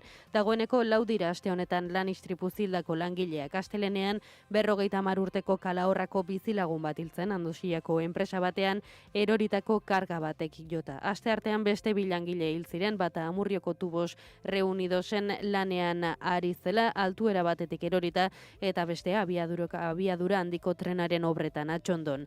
LAB sindikatuak 24 lan heriotza zenbatu ditu 2025 urtean eta oinarrizko prebentzio neurriekin saiestu altzirela salatu du Imanol Pradales eta Maria Txibiteri gobernu batzordeak deitzeko eskatu die patronalari eta Konfebaski erantzukizunak eskatzeko. Yolanda Díaz, Espainiako lan ministroa, ELA eta LAB sindikatuekin bildu da Euskal Herrian gehiengo sindikala duten sindikatuen aldarrikapenak entzuteko. Gutxieneko soldata propioa bezalako aldarrikapenak maitasunez jaso ditu ministroak, hala adierazi du. Lehen aldiz, lan arloko ministro espainiar bat gehiengoa duten euskal sindikatuekin bildu da. Mitxel Akuntzak eskubidetan aurrera egiteko bere esku dauen guztia egingo duela adierazi du. Honekin batera, estrategia neoliberalaren erasoak sindikatuen aurka joatea kasualitatea ez dela aitortu du. Lakuntzak euskal langileriaren auziak Euskal Herrian jorratzea aldarrikatu du, ez Espainiar estatuan. Labeko ordezkariek Lakuntzak aldarrikatutakoaren hildo beretik jo dute. Sindikatuaren aburuz, Espainiako gobernuak proposatzen duen lanaldi murrizketak eragin mugatua du Euskal Herrian duela urte batzuk 35 orduak ezarriak bait daude lantoki askotan. Hego Euskal Herrian gutxieneko soldata propio baterantz aurrera egiteko langileen estatutuaren 27. artikulu aldatzeko eskatu diote ministroari LAB sindikatuko ordezkariek.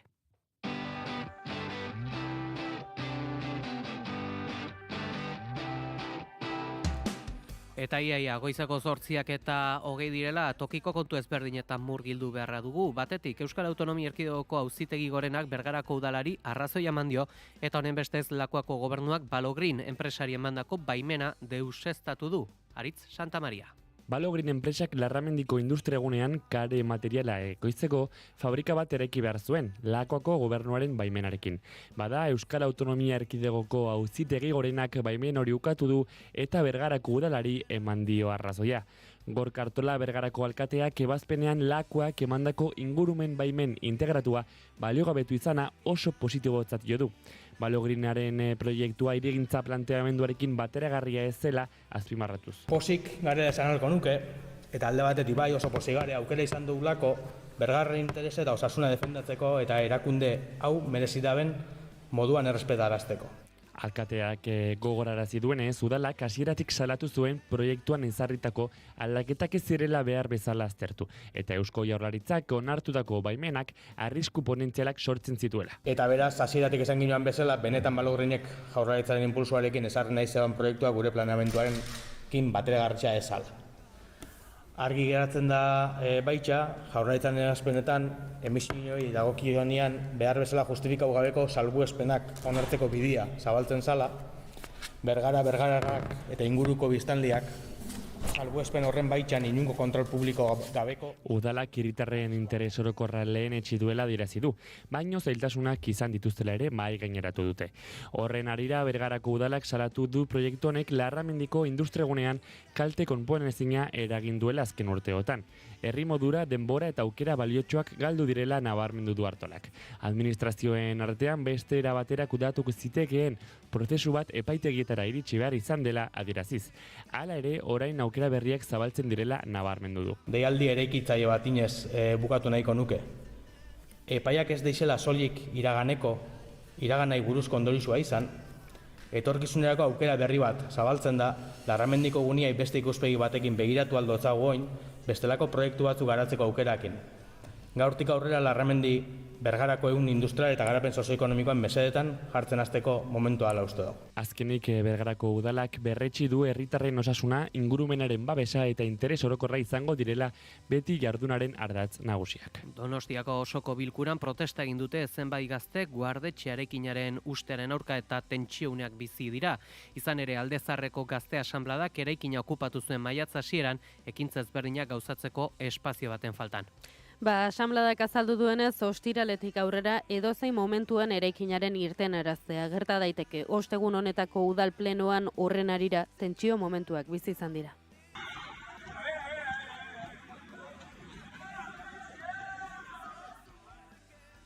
Udaltzaingoak lehenik eta ertzaintzak ondotik zenbait gazte identifikatu eta kanporatu dituzte. Aipatu behar da, eraikina 2019tik itxita egon dela eta aurretik espazio autogestionatu bat izan zela oroitaratzi dute. EH Bildutik poliziaren jarrera salatu dute ekidingarria zela esanez. Eta Beasainen berriz, esango dugu, Pepe Mujika herriko seme kutxuna izendatu dutela. Eta honen bestez, herriko Zubimuxu plazak bere izena eramango du aurrerantzean. Plaza hau, 11 borrokaren lekuko izan da eta horregatik hautatu dute. Izendapenaren bitartez, Beasain eta Pepe Mujika betirako loturik izango dira. Proposamena, ostegun honetako udal plenoan eztabaidatu eta onartu da, aho batez, gaur-gaurkoz Beasainen, EAJ-ko 9 zinegotzi, EH Bilduko 5, PSeko 2 eta Elkarrekin Podemoseko bakarrak osatzen dute udal korporazioa. Azken honek, Elkarrekin Podemoseko zinegotziak egin du proposamena. Uruguaiko presidente izandakoak Beasainekin ditu sustraiak eta 2015ean bertan ere izan zen bere Arbasoen jaioterria ezagutuz. Informazioaren aria.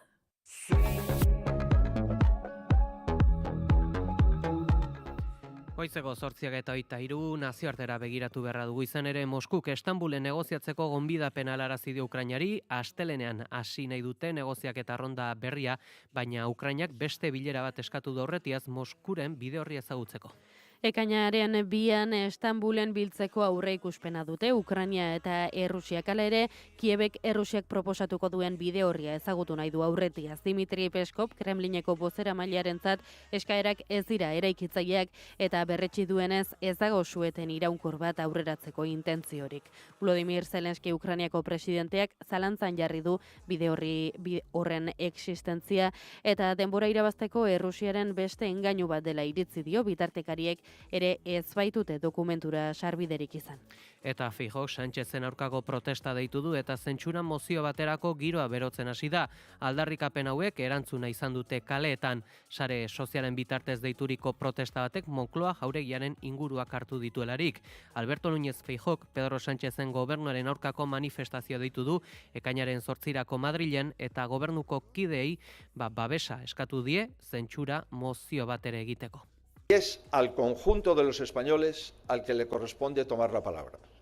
Si no pueden hacerlo en unas urnas, porque Sánchez sigue negándose a convocar unas elecciones generales, podrán hacerlo en la calle, en una concentración convocada por el primer partido de España el próximo 8 de junio en Madrid.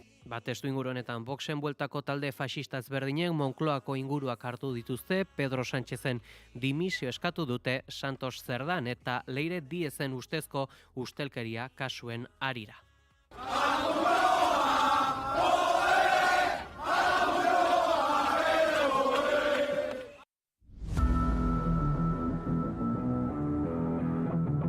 Kirol aria, naiz irratian.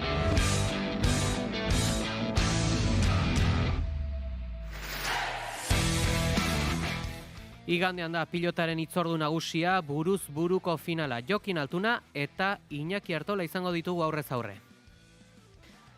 Final handira begira jarrita pilotarien hitzak entzun ditugu aste honetan naiz irratian eta orain botileroei ere jarri nahi izan diegu mikroa. Finalistak bat amezketarra eta bestea alegierra, elkarren gertuko herrikoak eta botileroak biak alegierrek. Amezketako lehengusuaren babes lanetan aritzen da Gorka Altuna, Artolaren albuko Ikerriri arte. Final berezia izango da inguruko denentzat. Oso berezia da. Azkenen alegita amezketa oso herri pelotazaleek izan duie betidanik. Iñaki ustet bentzez banaiz konfunditzen aleiko profesional eta mentzate ondan aurreneko pelotari dala esago nuke, ez? Aurrenekoa dadek. Eta baino aurretiket asko sitz izan hemen pelota eta amezketane ukitxu pelota baino berdin. Oso pelota asko matxeda herri hautan, lan asko ikia pelotangatik eta jode, buruz buruko final bat, txapelketai garrantzitsuna.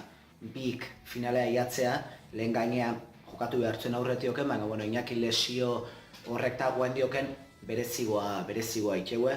Segurako ilusioa eta pozazkenen Jokin lagune deu, Gorka zesanik ez, lagun izatez gain, bizilagunek ere izan geha. Uste askon, bertso eskolako ikasle izan zan, Gorka Iñaki ere bai, eta Gorka ere bai, oku herri txikitakok geha ez, taldi beren, gure haitxe zana amezketarra zan, nik amezketako pelota eskolan jokatu nun uste askon, orduan gauze asko elkartzen diez, berezi egiten dunak, denor lagunek eta gertuko gehala hori batetik, eta bestetik jokin ni aurrenengo aldiz irabazteko kriston gogoa, eta ekainen baten izango da. Igandean erabakiko da nor den nagusi. Naiz irratiak zuzenean eskainiko dizue partida Jon Garate gidari eta Ibai Zabalaren analisiarekin.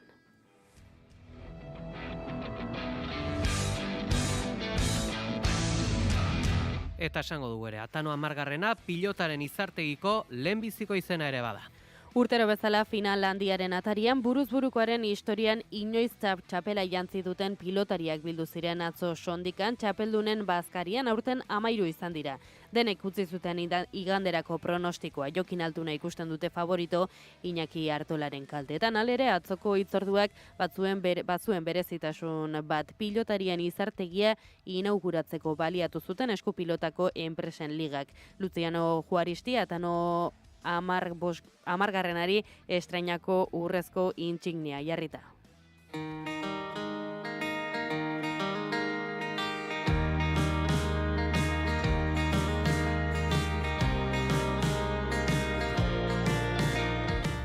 Klima aldaketak azken glaziarizazioaren amaiera izan zuen eragina aztertu du nazioarteko ikerketa batek. Aurkeztu dutenez eta topatu dutenez, gizakiak historia aurreko Europako ekialdera migratu zuten. Ikertzaileen ustetan gertaro honek erakusten du zein azkar erreakzionatu zuten migratu zutelako desagertu ordez.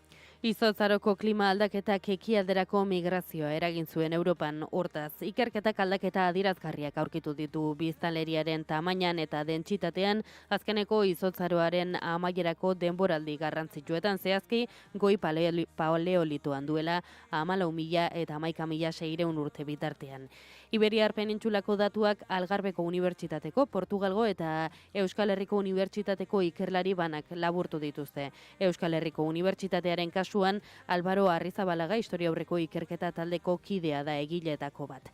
Ikerketak bi denboraldi garrantzitsutan jartzen du arreta. Alde batetik 14.000 eta 12.500 urte bitartean goi paleolitoan klima hobetu zen aldian eta bestetik Arestiko Driasa noiz klima denbora laburrean oztu zen aldi horretan duela 12.500 eta 11.600 urte artean azken glaziazioaren amaieran.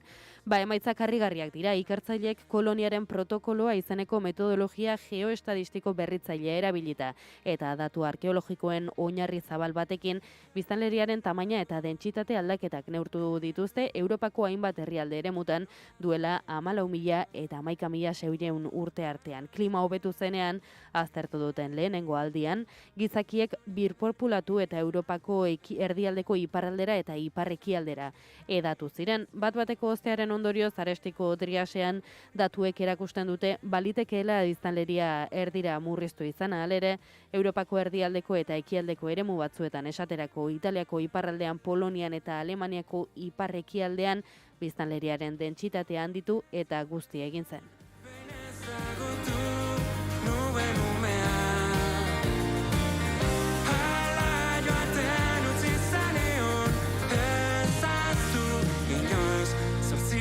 Izan zinen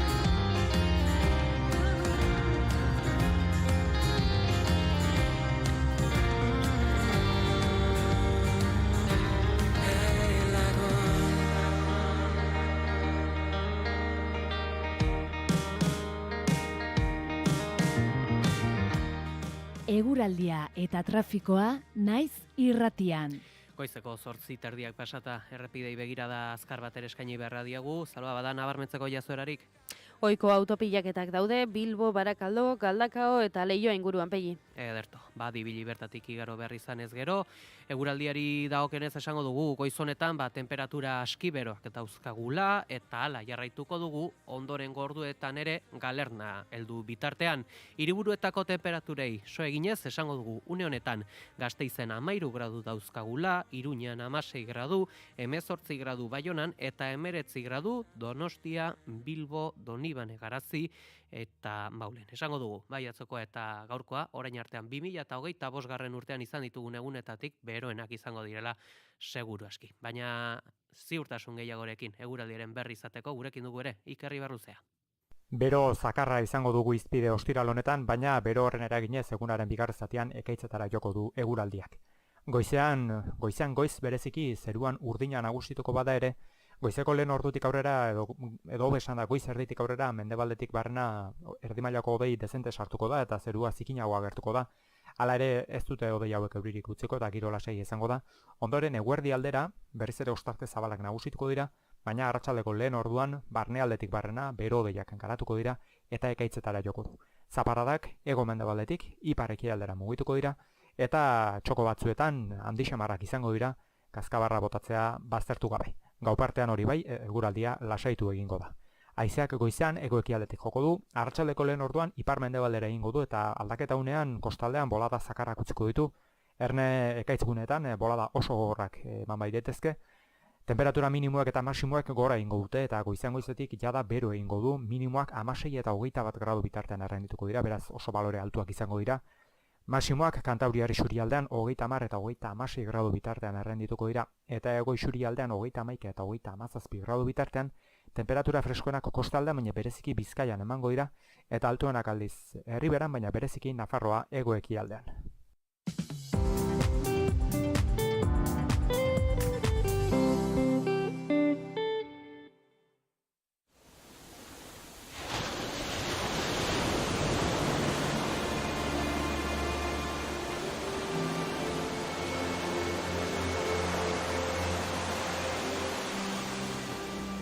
Errenen datu gauza bat, liburuan agertzen dutana, itxasoak badu berezitasun bat, ez da bakarrik arraina duela. Dana badu espiritualitate bat, izateko manera bat. Itxasoan ez da elizarik, ez da gobernurik, ez da itxasoa, zerua, eta hor gaude, untziaekin. Biluzik hasi. Kaixo, Egoi Berategi naiz eta Euskal Arrantzalen bizimodua eta ondarea ezagutzeko bidaia batera gonbidatu nahi zaituztet. Itsasoetako gure bizipenak jaso nahi ditugu sarea galdu aurretik.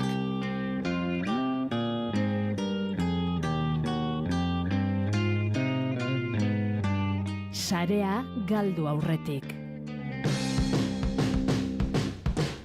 Euskal Arrantzaleen bizimoduaz eta ondareaz. Ekaineko igandetan, goizeko 9:00 albisteen ostean, naiz irratian.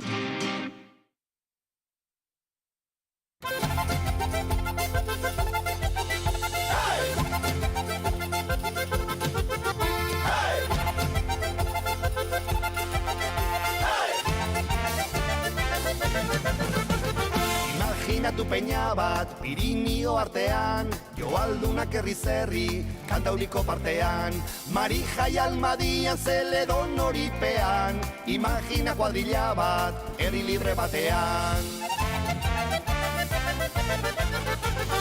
Imagina konpartxa bat, Aralarko parkean, Mielo Txin eta Mari, Kontxan izarapean, piratak libertimenduz kantari gizartean, imaginatu sorginak, herri libre batean. Eo, eo, eo, gero izango da gero, gero, gero, gero, dionak bego dio. Eo, eo, eo, gero izango da gero, gero, gero, gero, dionak bego dio. Herri galdeketa, aldun alduketa, bai, bai, bai.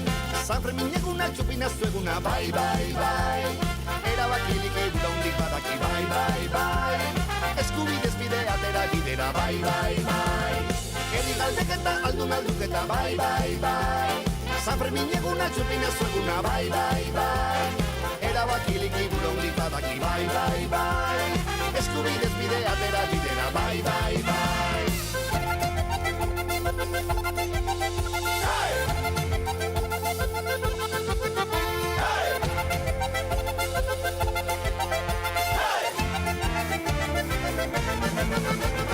Imaginatu herri bat, nasnazati batean, buru jabe eta aske, Europako atean, maskara eta erraldoia dantzan gizakatean, imagina gure esku, dago labapatean. Eo, eo, eo, gero izango da gero, gero, gero, gero, dionak bego dio. Eo, eo, eo, gero izango da gero, gero, gero, gero, dionak bego dio. Herri galdeketa, aldun alduketa, bai, bai, bai. San Fermin eguna, txupinaztu eguna, bai, bai, bai. Erabakilik eguronik badaki, bai, bai, bai. Eskubidez bidea dela bidena, bai.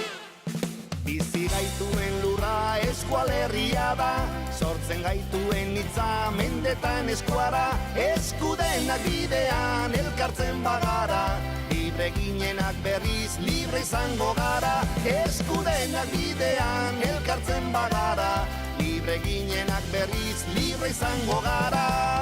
Eo, eo, eo, eo izango da gero, gero, gero, gero, dionak bego dio.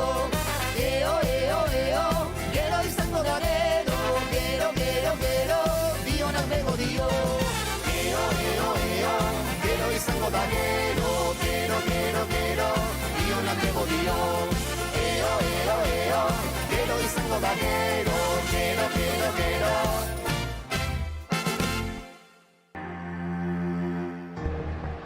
Beti borrez, bere rutinarekin. Falta eman dio. Bai, epaileak oso labur, eskua altxadu epaileak, ez du zalantzarik izan, 7 eta 9. Iritsi da egun handia, buruz buruko finalaren eguna.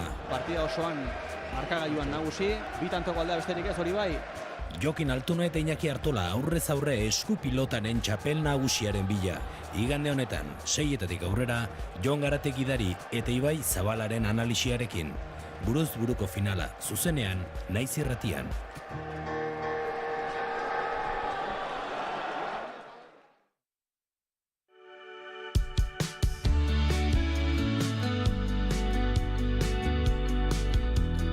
Zenbatetan pentsatu duzu, zure etorkizuneko etxean? Nik askotan. Nire esku egongo balitz, nire etxeak 2 logela izango lituzke. Lan egiteko beste gela bat, egongela eta sukalde handi bat.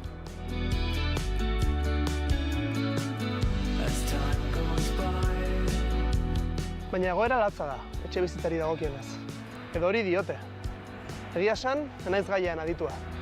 Egun okertzen didaten gaietetik urrun mantentzeko joera izaten dut. Eta uste dut, naizela bakarra, ezta?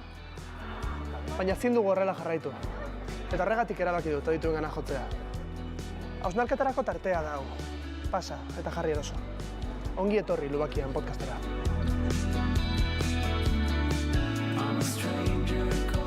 Bigarren kafearen eskutik, Lubakian podcasta, Naiz Irratia. Kaixo Nerea. Kaixo Ander. Gaur euriari zuen atope. Barra. Eta ni bizikletan Bixi. Irakiten. Borborka. Azkar. Dita. Gaizki esaka. Marmarka. Baiet egunero gurekin zerbait ikasi. Adi eta ari. Euskara lantzeko podcasta. Astelenetik ostiralera, iluntzeko 9:10 gutxitan, Naiz Irratian. Eta podcast plataformetan ere. Agur. Aio. Gero arte. Laster arte. Bihar arte. Sarri arte. Urren arte. Adi eta ari. Euskara lantzeko Naiz Irratiko podcasta. Hartu egunero 6 minutu eta hobetu zure euskara Naiz Irratiko Adi eta Ari podcastarekin.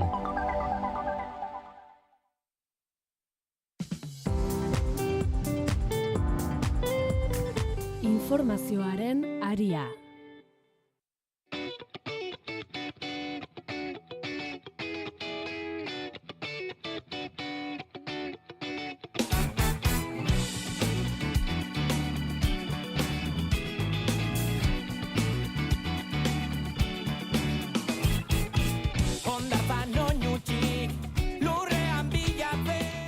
Goizeko 9:00 gutxi, heldu zaigu analisi mailaren unea eta goiz honetan hautetxien maila dugu. Eta hain zuzen, iaia Donostiako osoko bilkura txiki bat egin dezakegula esan genezake. Gurekin daude, Iñaki Gabarain, PSeko hautetxia eta Kirol eta Bizi Osasuntsu zinegotzia Donostiako udalen, eta Markel Ormazabal EH Bilduko zinegotzia Donostiako udalen ere, egunon?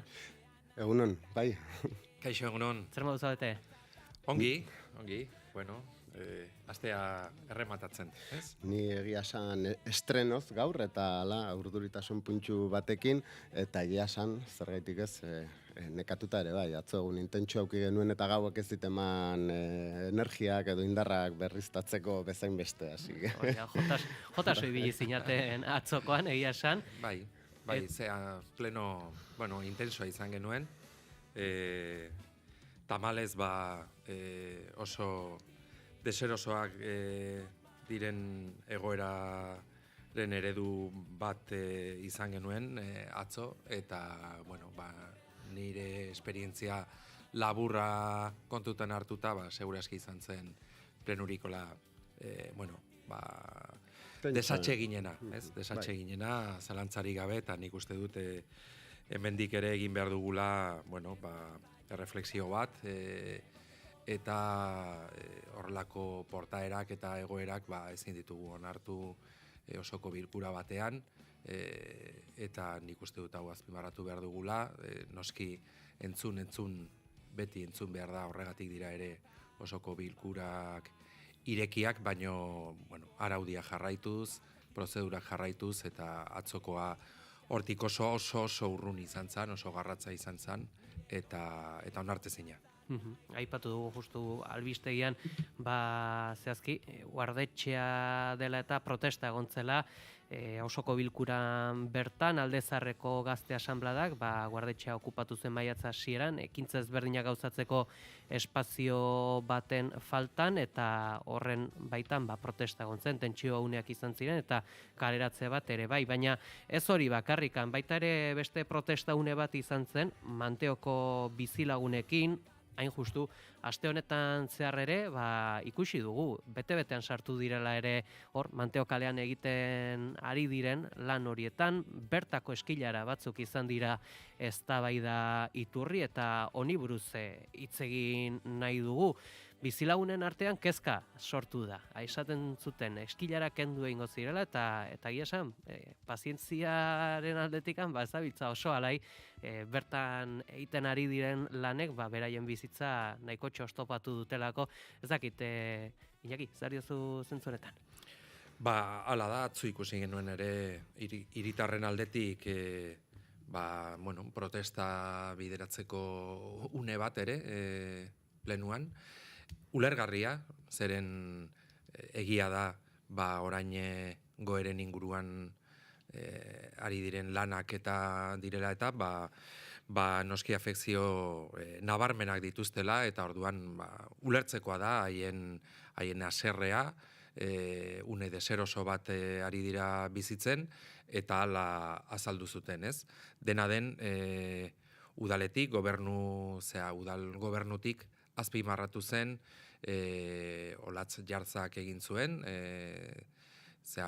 mugikortasuneko zinegotziak azpimarratu zuen, egoera honen provisionalidadea, ez? Behin-behineko tasuna, hori nik uste dut ere aitortu egin behar dela, lanak daudenean normala da afekzioak izatea, batzuetan gehiago dira, beste batzuetan gutxiago, kasu honetan tamalez afekzioa nabarmena da, eta, behar duguna da komunikazio kanal on bat, bizilagunen eta udalaren artean, noski, behin-behineko egoera honi alik eta erantzun onena emateko, biztatik galdu gabe, bilatzen dena ere goeren inguruan, dela bide batez, bertako irisgarritasuna eta mugikortasuna hobetu, bizilagunen kalitatea prozesuaren amaieran hobea izatea, eta horretan dihardu udalak obra honekin, ezta? Eta esan bezala, ulertu behar da eta egin behar dena da entzun, elkartu, azpimarratu zen ere datorren astean bilera bat egongo zela, eta nik espero dut tentsio hori jaistea, denon artean gauzak hobeto bideratzea eta soluzioak topatzea, hiritarrek hori nahi dutelako eta hori merezi dutelako. Bai, uste dut, hiri honetan, Donostiarrak zerbaitetan trebatu baldin bagera azken denbora luze honetan, hain zuzen dela, ulertzean, obrak eta lanek sortzen dituzten eragozpen edo afekzioak. Eta diot hiri erdia obretan dugulako esames bat ematen du, baina hala da, ni gutxienez erdialdean bizi naiz eta bueno, hamarkada goiti badaramagu metroaren obrak direla, beste obra batzuk direla, ba bueno, horrelakoak pairatzen. Esan behar da, bueno, hiriak eraldatu egiten dira, nik uste hori denok argi daukagula, transformazio horretan aldaketak ematen dira, aldaketak egiteko obrak gertatzen dira, eta jakin badakigu, bai, eta esango nuke, hori, herritargoa prest dagoela, afekzioiek jasateko, baldin eta, bueno, ikusten baldin badute, emaitza, ba gaur egun daukaten bizi edo baldintzak hobetuko dituen zerbait izango dela, ez? Kasu honetan, eta Manteoko kasu zehatzean, ba justu aurkakoa da. Afekzioak badituzte, baina orain arte, edo gutxienez atzora arte, nonbait ez zuten oso argi ikusten, ba horrek beraien egunerokoa hobetu zezakenik.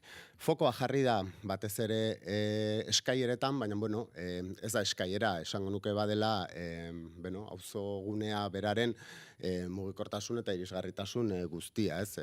Eskailerak hartu dute fokoa, protesta nagusiak bertan egin direlako, baina bigarren eskari bat ere bazan, ba bueno, ez mantentzea errepidea bi norantzetan eta abar. Bai, hau batez onartu zen atzo bueno, Manteoko bizilaguna kolektiboak oposizioko alderdien bitartez eraman zuen mozioa, eta poztekoa da. Bai nahi dut azpimarratu, bueno, hau ere ez da ohikoa izaten, eta kolektiboaren emozioaren eroale, ba justo oposizioko hiru alderdiak izan ginen, ez? Gure sorpresarako gero, hau batez onartu genuen alderdi politiko guztiak.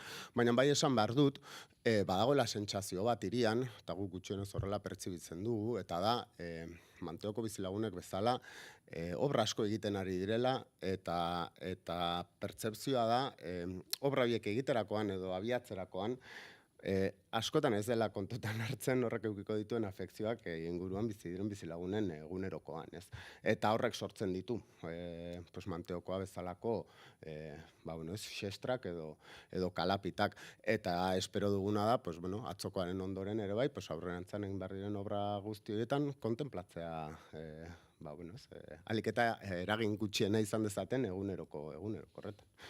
Adi izango era inguru horretan gertatzen denaz, baina esango dugu ere, aste honetan hilabetea bete zela itzalalditik, galdera klasikoa ere bihurtu zen aste horretan, eta zu zertan ari zinen itzalaldia jaso zen bitartean, beste elementu seriosoa ere bada azpiegitura kritikoak noren esku dauden eztabaidatzeko deia burutu dutela Izarkomek eta Goienerrek. Itzalalditik hilabete pasa den honetan, BIP kooperatibek itzali sistema piztu alternatibak izeneko manifesto aurkeztu dute eta haien arteko lankidetza estrategikoa sendotzeko hitzarmena sinatu dute ere. Azaldu dutenez, bi erakundeak izan duten elkarlanari marko bat emango diote eta besteak beste bakoitzaren azpiegiturak partekatuko dituzte eta divulgazio ekintzak garatuko dituzte elkarrekin. Izan ere, kooperatibek elkarren beharra dutela nabarmendu dute. Marko horretan, apirilaiaren 28an izandako itzalaldiak egungo sistemak pairatzen dituen ahultasunak eta dependentziak agerian utzi zituela azpimarratu dute. Itzalaldiarena etzela arazo puntuala azaldu dute, izan ere, sistemaren akatsa dela irabaziak maksimizatzeko sistemaren akatsa, hain zuzen. Etekin ekonomikoa jendartearen eta planetaren gainetik jarri izanak ondorio latzak dituela ere esan dute. Horietako batzuk epe motzera eta beste batzuk epe luzera iritsiko direnak. Bide horretan gogoratu dute, energia edo internet oinarrizkoak diren giza eskubideak direla eta enpresa pribatuen bidez zerbitzuak jasotzea erabat barneratuta dugula. Horregaitik beharrezkoa ikusten dute azpiegitura kritikoak noren esku dauden eta nola funtzionatzen duten agerian utzi eta eztabaida irekitzea. Gehiago jakiteko gurekin dauzkagu Izarkomeko Urtzi Ugalde eta Goienerreko Naroa Lortza, egunon. Egunon. Egunon. Bueno, hilabetea bete da itzalaldiaz eta Naroa, zurekin hasiko gara. Itzalaldiaren arrazoiak jakin ahal izan dituzue? Bueno, gisa esan oso goitik asko, gure burua asko handitu izango litzake, handikeria handitu izatea, Espainiako gobernu handi ikerketa fasean dauenez, faktorez berdinak izan daizken arrain, ez daukagu guk datu zehatzik, ez? Orduan, pixkatka ez zain Espainiako gobernuan ikerketak zer ekartzen dauen, eta ez duguna nahi da zarata gehiago ekarri. Alatabe, oso komplejua da bai, zer arrazoi daten tartean, ze sistema bera oso iluna da, eta iluntasun eta opakotasun horren artean, datuak eskuratzea ezinezkoa izaten da, eguneroko kudeaketan, eta gero olako irakurketak egiterak orduan. Hala eta esaten hau moduan, pixkat faktore ezberdinak egon die, edo egon lehizke tartian, baina kontuan izan behar dugu, azkenian iluntasun hori, enpresa pribatuak, guztian hartzian, enpresa pribatuak da zela horregatik dala, oinarrietako bat. Orduan, gaur egun, kudeaketa teknikoa, ariena, energia nola banatu, banaketa bizka kudeatzeko hori enpresa sare batek eramaten dau, soilik 120 partaidetza publikoa daukena, gero energia banaketa enpresa handien esku dago, oligopolioan atzian, ordan kontsumo basatia sustatzen dauen taldiak die, irabaziak maximizatzeko, inbertsioak ahalik eta gutxien itzeko. Orduan, karo, testu inguru horretan gaude, testu inguru horretatik egin behar dugu irakurketa, eta kontuan izan da ere, gaur egungo sistema energia sistema hau benetan lehengo parametrotara egokituta dagoela, ez? Oso sare superzentralizatua da, inbertsiorik ez duena eskatu edo ez dana egin energia berriztagarrien ahonditze honetan. Eta kuriosoa da, horrelako testu inguru baten nola sektore reakzionarioek beti erantzuten duten, ez? Eta azken finean lortu dute, bultzatu dute energia nuklearraren aldeko diskursoak, sustatzea, eta, hau ere horretan, bada asmoa ere, manifestu honekin ere, bizkat aldarrikatzea, hau ez da ez gaitezen jauzi betiko trampan, ez gaitezen jauzi sektore reakzionarioa bultzatzen duten hori, eta honetan egin dezakun irakurketa bat sistema energetikoarena eta sistemaren orokorra, ez? Testuinguru horretan. Jakin dugu baitarea itzalaldiak nolako eragina izan zuen zuen enpresetan edota zuek eskaintzen duzuen zerbitzuan, hasiko dugu errepasoa zurekin. Urtzi, telekomunikazioetan, internetan edota telefonoetan nolako eragina izan zuen itzalaldiak? Bai, denok dakigun bezala, kolpera bapatean argindarrari gabe geratu ginen danok, eta horrekin batera beste sistema guztiak, dana lotuta dauelako argindarrarekin. Eta gure kasuan 4.000 bat bazkidek segituan jaso zuten eragina eta inkomunikatuta geratu ziren, guztio bezala. Gu bulegoan geunden momentu horretan, eta esan osoko arazo bat izango da, batean jende guztiak kalean ikusi genuen, bate pilatako irratiarekin esanaz gauza orokorrago bat izan zitekeela, eta deno moduan enteratu ginen, azken finean kooperatiba gara telekomunikazio zerbitzuak ematen ditugunak, baina kate horretan azken ez lagoietako bat zoritzarrez, ez? Daukagu esku hartzerik egiturazko tronkala den sare hori horretan parte hartzeko, erabakiak hartzeko, ez? Orduan, badano moduan, jasatera ondorioak, gure kasuan ordu batzuetako arazoa izan zen, gero poliki-poliki hainbat sareetan ja taldura eta iritsi ziren, eta gutxi gora bera, egun baten buruan dena egonkortu zen, ez? Urtzi, baita ere zalantza tekniko bat daukagu, izan ere garai batean, okerrez banago telefonoak ez zuen hainbesteko, telefonoa ohikoa, etxetakoa, ari bidez dijoana, garai batean ez zuen hainbesteko dependentziarik elektrizitateriko, elektrizitatea joten baldin bazen ere, egin genitzaken telefono dei sinpleak, baina oraingoan ere gertatu zena izan zen, hau ere erori egin zela. Aldaketarik egonda sistema honetan? Bai, azkenean, ia zerbitzu guztiak internet bidezko sarearen bitartez ari gara jasotzen gaur egun, ez? Dana joan da, pizkanaka horretara bideratua, ez? Orduan, bai ahotsa, bai irudia, bai datuak dena dago hor sartuta. Beraz, interneta jausten bada, arrazoi ezberdinen gatik, gaur izan da argindarraren kolapsoan nolabait esateko, baina izan ziteken ere zibereraso bat edo zein gauza, ez? Hori gertatu ezkero, geratzen gara guztiz jokoz kanpo, ez? Finean, dana dago sistema horretan zentralizatua edo hiperzentralizatua, eta edozein arazo gertatzen delarik, dana jausten gara batera, ez? Horregatik, egin behar dugu pizkanaka, kolektibizazioz eta zare komunitario ezberdinez, baitare herrizuntzen bidez, gure kasuan, alternatibak jartzen eta herria nolait boteretzen, ez? Bakoitza bere eremutik eta honi aurre egiteko. Naroa, zuen argindarraren banaketa kooperatiba da, Goiener, ezakit eragina nolako izan zen? Bai, pixkako gara, urtek ikartu zen moduan, azkenengo eslaboia, ez? Olako azkenengo baina niretzako, jarraitu zen bitartean, reportatuak eta bateria eta gero mugikorrak zerbitzu ematen zen bitartean, nahiko duin, eta kurioso da, eta aitortatik bai ekarri nahi dut, ez? Bazkideak hasi zienian deitzen, gu hasieran urtita bezala suposatzen dut, fusiblea begiratzen da ze pasako da, eta hasi ziren dara bazkidea deitzen, eta kasik ematen zuen gu lasaitzera zetozela, ez? Bai, hemen ere pasada, hemen ere...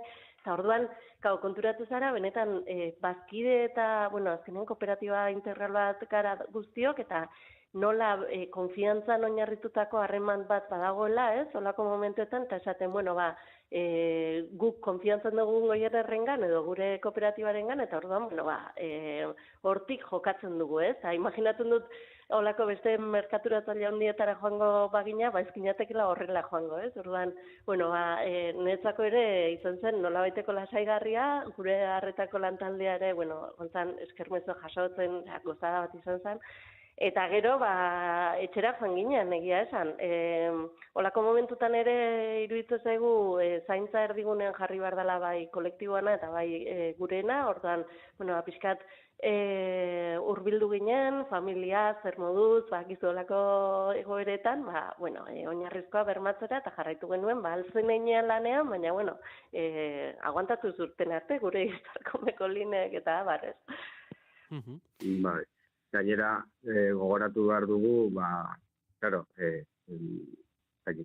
beste maila ekonomiko bat dugunok itxalaldia paretu genuela, ordu batzuetan, edo egun oso batean, ez? Baina egunerokotasunean gogoratu behar da, pobrezia energetikoa eta arrakala digitala pairatzen duten, milaka familia daudela, ez? Eta baita ere, zikeran hortarako balio izan zigun ere, beraien azalean jartzeko momentu horietan, eta naroak izan bezala baita ere,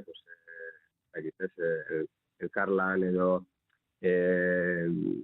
jendearekin edo ezberdinarekin egoteko aukera, solidaritate hori piztu egin zen gure kaleetan, eta baita ere zergaitik ez, deskonexioa, ez? Deskonexioaren parte positiboa ere bizi izan genuen. Nola ordu batzuk besterik gabe izan zen, eta ezen asko luzatu, ondorio kaltegarria izan zituen, baina bestalde batetik ere, lasaitasun punto bat ere, en plan, inkomunikatuta gaude, baina bizi gara, ez? Eta, paradoxa horretan ibili izan ginen danok. Baitare bizipen horretatik eta irakaspen horietatik sortu da itzali sistema piztu alternatibak, eta honen baitan aldarrikatu duzu energia eta internet oinarrizko giza eskubideak badirela. Ezakit, zergaitikan? Izan badira, ez? Hau da, internazionalki erakunde publikoek ala aitortuta dagoelako, ez? Kontua da, igual hezkuntzan edo osasungintzan ez bezala, barneratuta dugu, hau, esku pribatuetatik kudeatu behar den gauza bat dela, ez? Sistema publikoak edo administrazioak ezin duela hor eskua sartu, bestela merkatuaren kontra, dijoalako eta intervenzionismo delako, ez? Orduan, Ez dakit, hori ere nahi izan dugu azalean jarri, azken finean gu kooperatibok sortzen gara, autoantolakuntzatik eta kolektibizaziotik, baina ez dagoelako bestelako erantzun publikorik, ez? Autopistak edo diren bezalako jabetza publikoa diren bezala, zergaitik ez, kasu honetan sare elektrikoak edo zuntza egiturak eta bar, publikoak izan beharko liratekela, ez? Eta daukagu barrenatuta hori, ez dela horrela edo ez dela izan behar horrela, ez? Eta, bueno, gure kasuan, hori litzateke gure utopia, maila horretara heltzen garenean, kooperatibok ere, gure presentzia edo gure beharra, ez dela izan beharko olakoa eta desegin beharko geinateke, ez? Azken finean, heltzen bagara estadio horretara, eta da, eskuartze publiko totala izaterakoan. Bai, nik esango nuke, azkenean autoantolakuntza edo autoeraketatik sortutako egitasmoak beti direla, gehienetan direla privatizatutako zerbitzu publikoi erantzuna emateko komunitatean, ez? Azkenean azpiegitura materialak, azpiegitura logistiko guztia geratzen denean negozioa ez besterik ez daukaten kolektiboengan, guk ikuspegi komunitario batetik ere, landu behar dugu hau gurea egiteko eskubide horren alde, ez? Orduan, guretzako oso garrantzitsua eta hau eraman dezakegu, baina ari gara energiari buruz hitz egiten orain, baina hitz egin genezake ere bai, elikadurari buruz edo bestelako azpiegiturai buruz, ez? Ikusi beharko genuke, lekuko sareak eta bultzatzea eta bizitzako oinarrizko zerbitzuak, bai energia bai burujabetza, baina beste burujabetzak bultzatzen duzten ekimenak, hoiek guztiak alternatibak saretu eta eraikitzerako apustua, ez? Pixkat ere esaten genuena, askotan sistemaren privatizazioa salatzeaz gain, bada aukera bat ere, alternatibak badaude, autoeratutako mugimenduak badaude, goazen ikuspegi pasibo batetik baino, goazen proaktiboki alternatiba hauek sustatzera, saretzera, eta pixkat aukera hau baliatu beste eszenatoki posible batzuk eraiki ahal izateko. Guzti hauekin gelditzen gera, Urtzi Ugalde Izarkom kooperatibako kidea eta Naroa Lortza Goiener kooperatibako kidea, eskerrik asko goizonetan gurean izategatik. Eskerrik asko zuei. Azkeneko galdera hori ekarriko dugu gure analisi maila, ea energia eta interneta oinarrizko giza eskubide izan daitezkeen, Urtzi Ugaldek berak ere aldarrikatu du, zuntza bera guztiz publifikatzearen aldeko aldarria, eta orduan soberan ere izango dituztela beraien kooperatibak, ezakit, aldarrikapen hau zuek nola ikusten duzue? Oso interesgarria izan da, oso entzutea, hausnarketa hau egia da, energia eta internet gure bizimoduaren eta gure gizartearen muinean daudela, ez? Eta ikusi genuen nola haien faltan gure gizartea eten egiten den, ez? Gustatu zait ere Urtzik egin duen apunte hori etenaldi horren inguruan, nola baiteko ez dakit lasaitu txiki bat arduraren erdian, ez? Gelditu eta zeren seguraski denok goaz eta lehen Markelek aipatzen zuen gaur, nekatu xamarra iristen zela tertulia honetara berara ez, eta uste dut bizi izan genuela hori ere. Gauza interesgarri asko esan dituzte, sistema eraginkor bat behar dugu. Eta sistema hori gaurko gure gizartean nik uste dut publiko-pribatuaren arteko aliantza on batean oinarritu behar dugula modu errealistan, ez? Zalantzari gabe, erakunde publikoek izan behar dute guzti honen gainbegiratze eta kontrol operatibo bermatua, ez? Transparentea eta esan bezala, bideratu behar da, albidetu behar da, sistema bat non gabeziarik, pobrezia energetikorik ez dagoen, eta beste hainbat unez. Ez hain ahula, batzuetan uste dugu oso sendoak garela, eta ikusi dugu ez dela horrela, eta zenbait gauza seguru, eta ala sinisten dut, parte hartze, esku hartze publikoarekin bermatu daitezke bakarrik. Eta, bueno, gaurko sistemak badu gainbegiratze estatuaren aldetik gainbegiratze bat, eta hori izan behar da muina, eta segurazki egin behar da sistema alde horretatik hobetu, kontrolak areagotu, baina gaurko energia beharren konplexutasuna dela eta ezinbestekoa da, eta ez du zertan txarra izan behar sektore pribatuarekin aliantza hori, ez. Egin behar duguna da, gure ongizatearen estatuan beste alorretan gertatzen den bezala, sektore publiko eta kontrol publiko sendo eta transparente bat izan, eta gero hortik abiatuta, gizartearen indar ezberdinekin, gure sistemak bilatzen dituen helburu horiek, bermatu ez, eta ikuspegi sozial batetik hartuta beti ere. Baino, bueltatu aipatzen zenuenaren hasierara, energia eta internet eskubideak ote diren, gure bizimoduan oraintxe hala dira, eta hausnarketa hori ere ari gara bizitzen adibidez etxe bizitzarekin, ez? Guk defendatzen duguna da, ez erabateko etxe bizitza, ez dakit nola esan, publifikazioa, baizik eta defendatzen duguna da, etxe bizitza publiko parke potente baten beharra, eta orduan hausnarketa horiek publiko-pribatuaren artekoak, baino sektore publiko fuerte batekin, atal ezberdinetan egin behar ditugu, eta energia zalantzarik gabe beste ardatz nagusi bat da horretarako.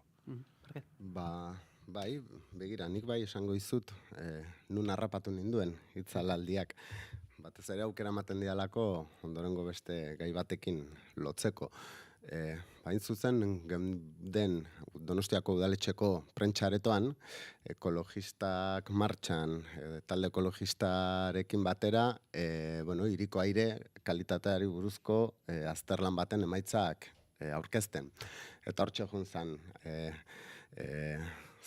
edo hortxe etorri zen itzalaldia, ez? Hau esaten dut,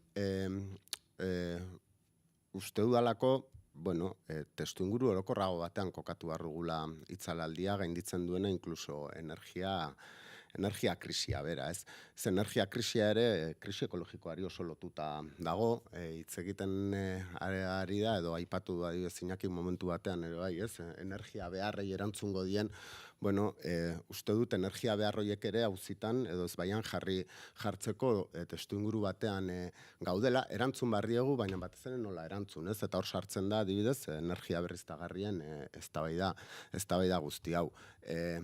Gu ere konturatu gabe gai honekin hasi gera itzalaldian eta berriztagarri eta ze ari gera, ez. Nik urtzik eta nagorek esan dutenarekin guztiz bat, ezer askori gehiago azpimarratzeko, Iñakik esan duenarekin ere, uste dugu, krisi ekologikoari lotutako energia krisia honek eskatzen duena dela, edo erronka klimatiko baten aurrean gaudela, erronka klimatiko hori erronka demokratikoa ere badela, eta zentzu horretan, egin beharreko trantsizio guzti horren lidergotza publikotik egin beharrela horrekin, erabat ados Iñakik esan duenarekin ere, bai. Eta uste dut, erakunde publikoak nahiko atzera gelditzen ari gerala, lanketa honetan, aipatu bi kooperatiba hauek esaten zuten bezala, ez. Bada datu kurioso bat, eta da, azken egunotan atera da EITBek Fokusen ondorioetako bat da, berritarren 69% uste dutela, Euskal Autonomia Erkidegoko eta Nafarroak, energetikoki burujabeak izan behar dutela, ez? Kopuru herritarren aldetik, kopuru handi baten aurrean gaude, iaia 80 batekin, ez? Uste dut bulkada hori eta bultzada hori aprobetxatu eta baliatzeko unea dela, ez dudalako uste aurrentzan gehiago dukiko ditugunik. Eta zentzu honetan uste dut buru jabetza hori ere, behitik gora eraiki beharreko zerbait dela, egon beharrean itxoiten, goitik bera etortzekoa, ez? Eta kasu honetan, tokiko erakundeek, hirietako udaletxek, herrietako udaletxek, asko dute egiteko, nahiz eta zailtasun asko ere topatzen dituzten bide honetan, ez? Donostiaren kasuan esan nahi dut, aipatzen zuen Iñakik, lankidetza publiko-pribatuarena, noski baiet. Uste dut, hirugarren hanka bat sartu behar dugula, eta inoiz baino indar gehiagorekin, eta da komunitarioarena, ez. Honek behar du erronka handi baten aurrean aurkitzen gera, eta honek izan behar du lankidetza eredu publiko-pribatu komunitario bat, ez. Eta seguruenik itzalaldiak agerian utzi zuen epe motzera, benetan sustatu beharrekoa lankidetza komunitario hori dela, ez. Eta hori, beste gabe, nagorek edo urtzik esandakoarekin erabate ados, itzalaldiak erakutsi zigun zeinen zaurgarri eta menpeko geran, Donosti aldean, 3 ordu laurden eskas iraun zituen, baina, zerbait positiboarekin amaitzearen, Madrilgo lagun batekin egoteko aukera izan nuen handikan gutxira, Madrilen badakizue, gehiago luzatu zela, itzalaldia, irakaslea da, unibertsitatekoa, etxera bidean oinez egin zuen, eta esaten zuen inoiz ez bezala ikusi zuela Madrid kaleetan, auzoetan jendea nola batu zen, nola elkartu zen, egiteko besterik ez zuela ohartuta, ez? Eta, egia esan bera, egun horretan oso pozik itzuli zen etxera, eta urtzik esaten zuen bezala, bizitza ere badagoela ohartzeko aukera eman zigun. Gaurkoan, denbora zapur bat atzeratua gabiltza goizeko 9 duela 13 minutu pasa dira eta esango dugu, gizon batek 13 urteko bikotearen alaba hilduela Bilbon eta ondoren bere buruaz beste egin duela. Udaltzaingoak baieztatu duenez, gertaera ostiral honetan goizaldeko 5 inguruan izan da familiaren etxebizitzan Larraskitu auzoan. Saloa Badiola, egunon. Egunon, Pegi eta egunon entzuleok. Adingabearen amak etxebizitzatik ihes egin du bikotekidearekin eztabaida izan. Ondoren aztoratuta emakumeak udaltzainei deitu die alabaren beldur. Ertzainak bertaratu direnean amak kalean hartu ditu, zaurituta zegoen eta basurtuko ospitalera eraman dute. Eta gertatutakoa azaldu die. Etxeko atea apurtu ondoren, poliziek neskatoa ustez arma zuri zaurituta aurkitu dute eta gizonak berriz biziak kendu du komunean. Ikerketa ertzaintzaren esku geratu da, genero indarkeriarekin lotutako giza hilketa kasu bat delako. Polizia zientifikoa lanean ari da frogak biltzen. Hilketa matxista hau gaitzetsi du lehendakariak eta elkartasuna adierazi die biktimaren senidei. Lehenengo hitzak gaitzespen irmoa egiteko Bart Bilbon gertatu den hilketa honekin eta Eusko Jaurlaritzatik eta nire izenean gure kariñorik eta gure berotasun eta gertutasun handiena senitarteekin, familiarekin, eta nola ez, espero dute ikerketak azalaraztea ze gertatu den, baina lehenengo zantzu guztiek esaten digutena da bortizkeri matxista izan dela eta bikaria, eta hori da gertatu daiteken gauzarik eta krudelena. Beraz, gaitzazpen irmoa. Eta bestalde, Nazio Batuen erakundeak beste tortura kasu batengatik kargu hartu dio Espainiako gobernuari. Raúl Fuentesen kasua da, 1981an atxilotu zuten eta nazioarteko erakunde honen arabera tortura zantzu garbiak izan diren delitu hau ez dela preskribatzen ere gogoratu du. Esan bezala, Nazio Batuen erakundeko torturaren aurkako batzordea da oraingoan Madrili kargu hartu diona. Espainiako poliziak atxilotu zuen Raúl Fuentesen kasuarekiko. Giza eskubideen behatokiak jakinarazi duenez, Espainiako gobernuari kargu hartu dio nazioarteko erakunde honek tortura zantzu argiak izan arren kasua ez ikertzeagatik eta erantzuleak ez epaitzeagatik. Bere ekinbidea ez dator bat Europako giza eskubideen itunak aurre ikusitako egiteko moduarekin. Ebazpenak berritasun garrantzitsu bat ere badu behatokiak azpimarratu duenez. Batzordeak gogora dakar salaketa artxibatu egin zutela utzitaki Espainiarrek preskribatu egin zuela argudiatuta, baina nazioarteko legediaren arabera hori ez da horrela. Torturaren ondorioak iraunkorrak diren heinean. Fuentesen kasuak elementu indartsuak ditu berekin. Mediku forentxe baten azterketa duen kasu bakanetakoa delako. Adibidez, postaldiz ziurtatu zuen forenseak jasan zituen izugarrikeriak eta hala ere auzia artxibatu egin zuten. Atxilotu zuten egunean bertan Bilboko forense batek baieztatu zuen antsietate intentsua zuela. Atxilotuak kolpeak eta arkatzekin atzamarretan egindako egindako torturak salatu zituela. Esan da, arkatzen tortura deiturikoa da, itxuraz beste tortura mota batzuk baino arinagoa, markar ikusten ez duena, baina min izugarria egiten duena. Egun bat beranduago beste forense batek, Raúl Fuentesek kolpeak jasan zituela salatu zuela, baieztatu zuen, eta parentesia zuela bi atzamarretan. Arkatzen tortura deiturikoarekin bateragarria dena. Hirugarren mediku batek baieztatu zuen, ondoren lesio hori, inkomunikazioko laugarren egunean beste mediku batek lesioak okerrera egin zuela baieztatu zuen, eta hala egin zuen bosgarren mediku batek ere Espainiako Auzitegi Nazionalean. Baltasar Garzón epailearen aurrera eraman zuten, eta haren aurrean ere salatu zituen torturak, kolpeak, arkatzen tortura, eta lokian metraileta bat jarri ziotela salatu zuen. Garzonek ez zuen ezer egin, ez da operazio berean atxilotutako besteen kasuan ere tortura zantzu berberak ikusi zituen arren.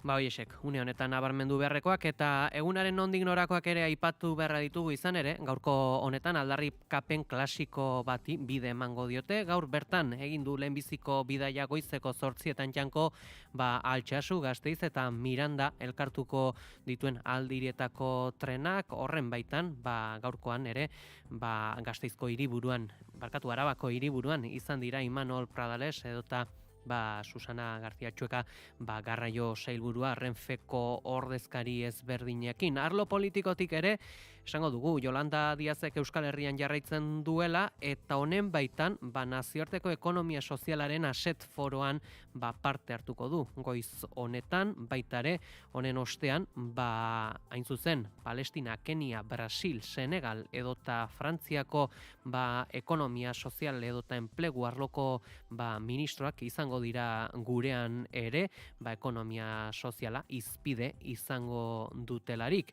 Bestalde, Nafarroan, 12etan, liburu bat aurkeztu beharra dute, ni derribo ni resignificación izena duena, hain zuzen, erorien monumentua izpide duen liburua dau, eta seguru aski liburu honek aipagai izango du, zer gertatuko ote den eraikin honekin. Baitare, Auritze dota Agoitzen pediatrekin dituzten arazoak direla eta honen arira bildu dituzten sinadurak ere aurkeztuko dituzte Osasun Bidearen Egoitzan edota Bizkaiari dagokionez, prentsaurreko klasiko bat urtero burutzen dena, udagiroko ondartzen denboraldi aurkezpena. Gaurkoan Elisabete Etxanobe izango da Ereagako ondartzan bertan, Getxon, eta han urte honetako denboraldien berri eskainiko dute. Bestalde, Azet sindikatuak ere agerraldia burutuko du. Arratsalde honetan etxe bizitzaren arazoak aurretan erabengan dituen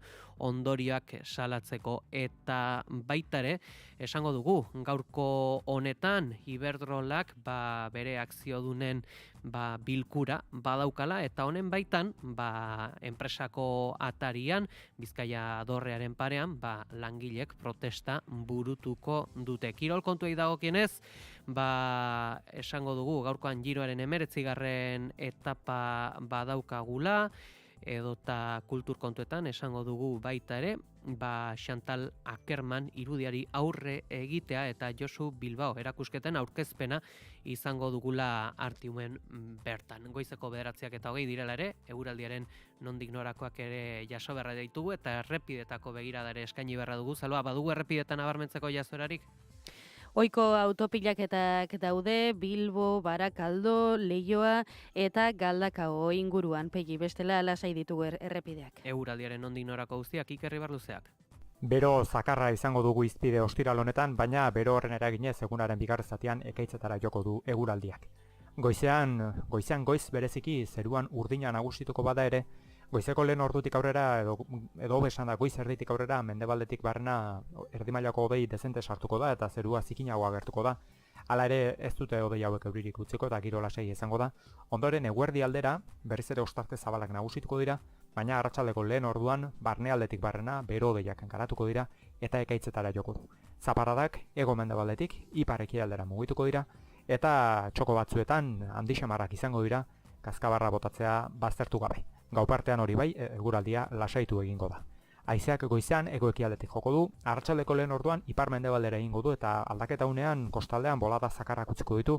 Erne ekaitzguneetan bolada oso gogorrak eman bai daitezke Temperatura minimoak eta maximoak gora egingo dute eta goizetik jada bero egingo du, minimoak 16 eta 21 gradu bitartean errendituko dira, beraz oso balore altuak izango dira. Maximoak Kantabriar isurialdean 30 eta 36 gradu bitartean errendituko dira, eta hego isurialdean 31 eta 37 gradu bitartean, temperatura freskoenak kostaldean baina bereziki Bizkaian emango dira, eta altuenak aldiz Erriberan baina bereziki Nafarroa hego-ekialdean.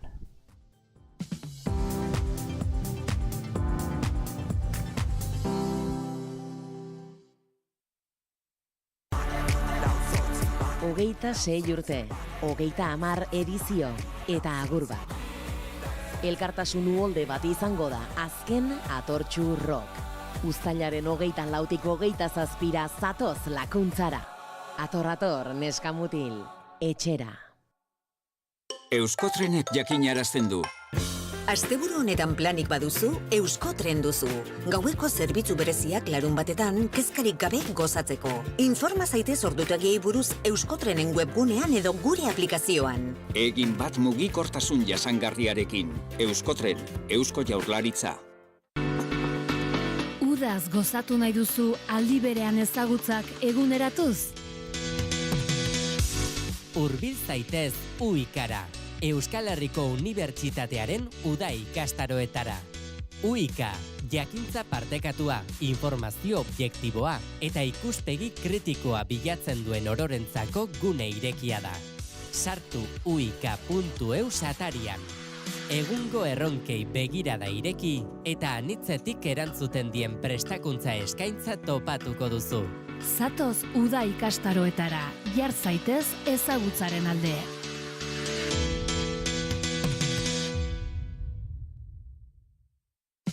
Informazioaren aria, Naiz Irratian.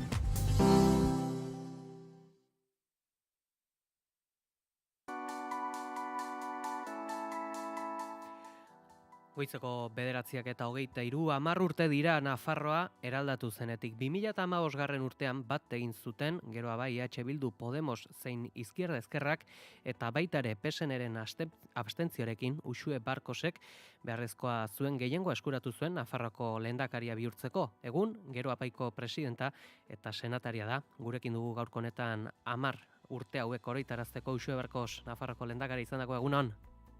Egunon bai.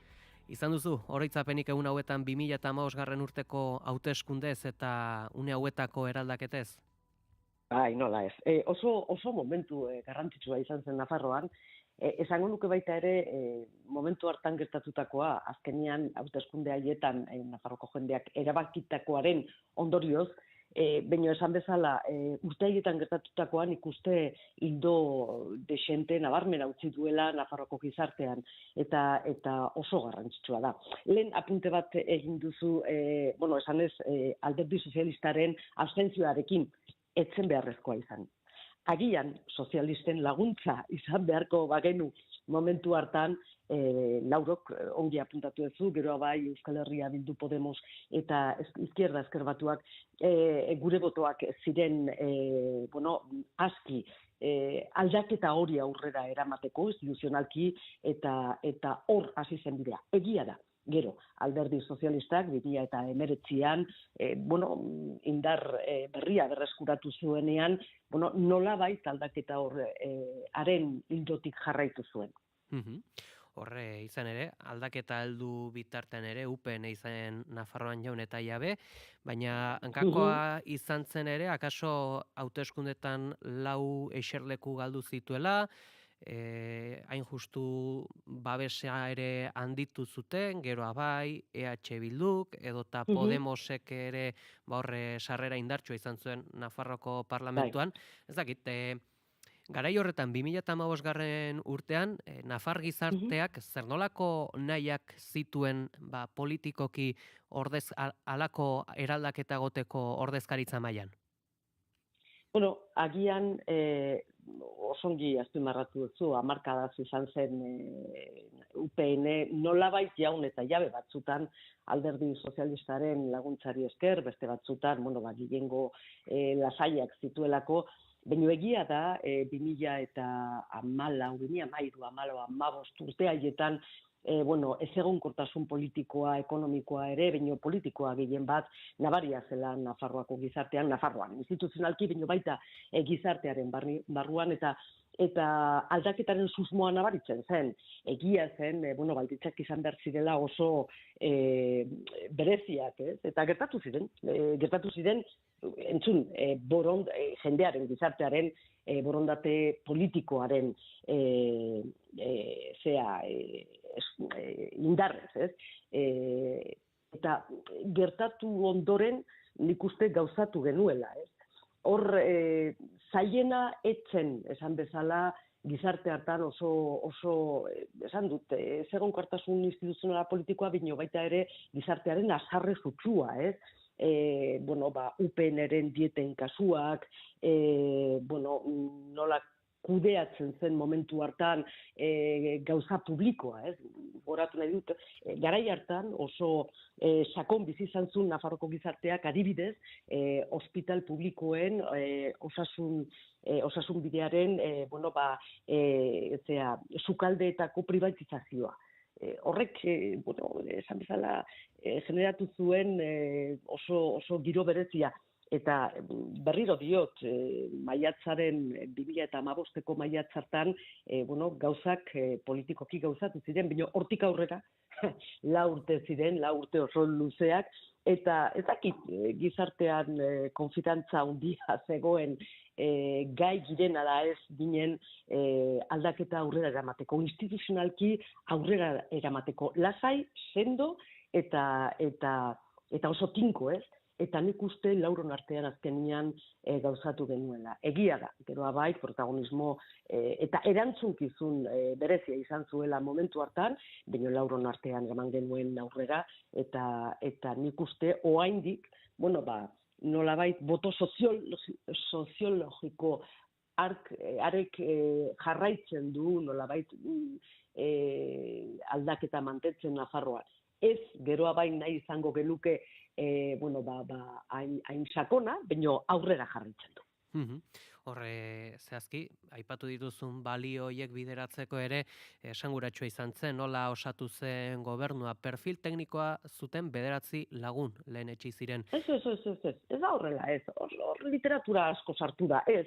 Baurena, azkenian, bai, barkazatu, perfil teknikoa, politikoa zen, baino baita ere teknikoa, esanet, horretzen bakarrik, eta nik uste laurok partekatu genuela erabaki hura, ez? Bai, behar genuen jende teknikoa, baino politikoki ere argi zuena aldaketaren zergaitia, nondik norakoak, eta esango nuke baita ere aldaketaren arrotasun politikoa. Teknikoak bai, baina politikoak ere. Hor agian, egia da nik baldintza bat jarri nuela, eta zen alderdien proposamenei nire baietza izan behar zuela mai gainean. Ni presidentan izan behar nintzen ez, ados egon behar nuela alderdiek egindako proposamenekin. Hau da, ura etzen, eta hori bai, ura etzen, orokorrean ulertzen duguna koalizio gobernu batetaz ari garenean, ez? Etzen un gobierno de cuotas, etzen kuoten gobernua, baino bai gobernu politikoa eta baita ere gobernu teknikoa. Barkaiazu, sartu naiz, bai, zentsu bat bezala. Ez kezkatu, ongi dago, hemen gauzak argitu beharra dira, eta hori xebera egin duzu. Hain zuzen, jakine dugu, ere ea zer topatu zenuen, Nafarroko gobernura heldu zinetenean, egon zen erreleborik edo eta mai hutsak topatu zen dituzten? Hutsak, erabat. Instituzionalki eta formalki gauzak ongi egin ziren, Jolanda Bartzinak botere traslado hura egin zuen, baina askotan pentsatzen dut, ze nolako botere traspaso egin zuten, ez?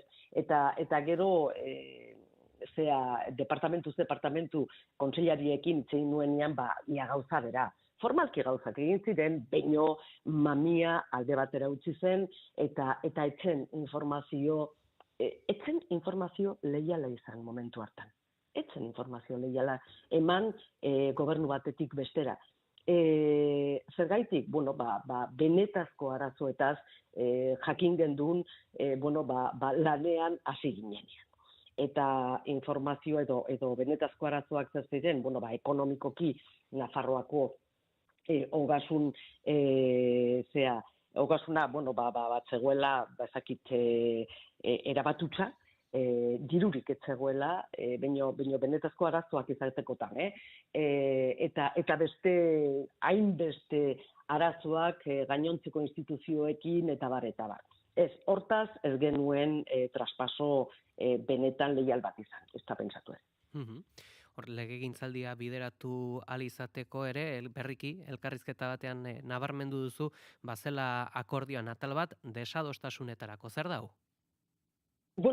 Oso nik uste ideia ona izan zela, eta azkenean praktikoki jokatzeko eta politikoki leialtasunez jokatzeko tresna benetan ederra suertatu zen gero urteak pasala, ez? Legealdia igaratzen zenean, nik ikusi nun benetan eta nabarmendu genuen benetan tresna operatiboa zela. Zertan datza? Azkenean argi zegoen non gobernu hura eta akordio programatiko hura sinatu genunok non ziren ezberdintasunak, baina nik uste oso ariketa intelektualki eta politikoki interesgarria izan zela, hura idaztea. Eta idaztearekin batera, onartzea non gure ezberdintasunak. Eta beraz, non etzegoen akordioa lortzeko aukerarik, edo agian bai, eta gero hilabeteak pasala, eta esango nuke beharrak pasala, gai izan ginen, gai batzutan aurrera ateratzea desadostasun horiek, beste batzutan ez. Besteak beste, eta hor nik bai tristura handia dakadala, jakin bakizue euskera Nafarroan, euskeraren eskubideak Nafarroan zonifikatuak darela.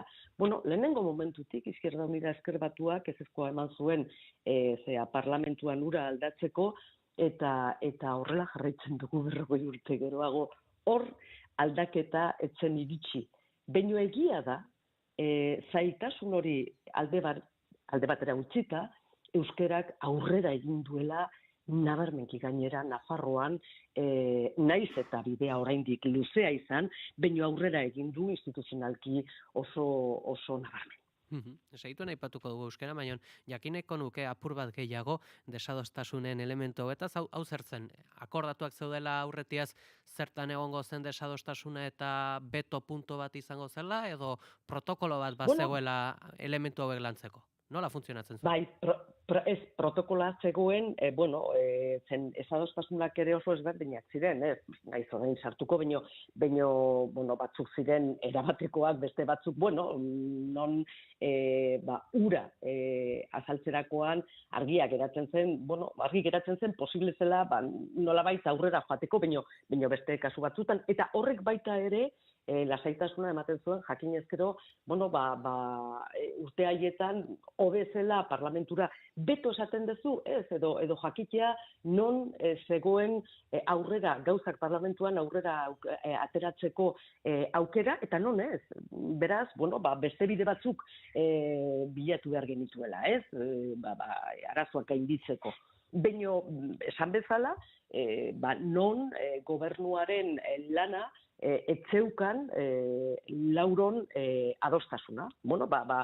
Horrek laguntza handiko tresna izan zen, esan bezala. Legegintzaldian gauzatutako politiketatik zeintzuk nabarmenduko zenituzke? Bufain beste. Lehenengo gauza, esango nuke,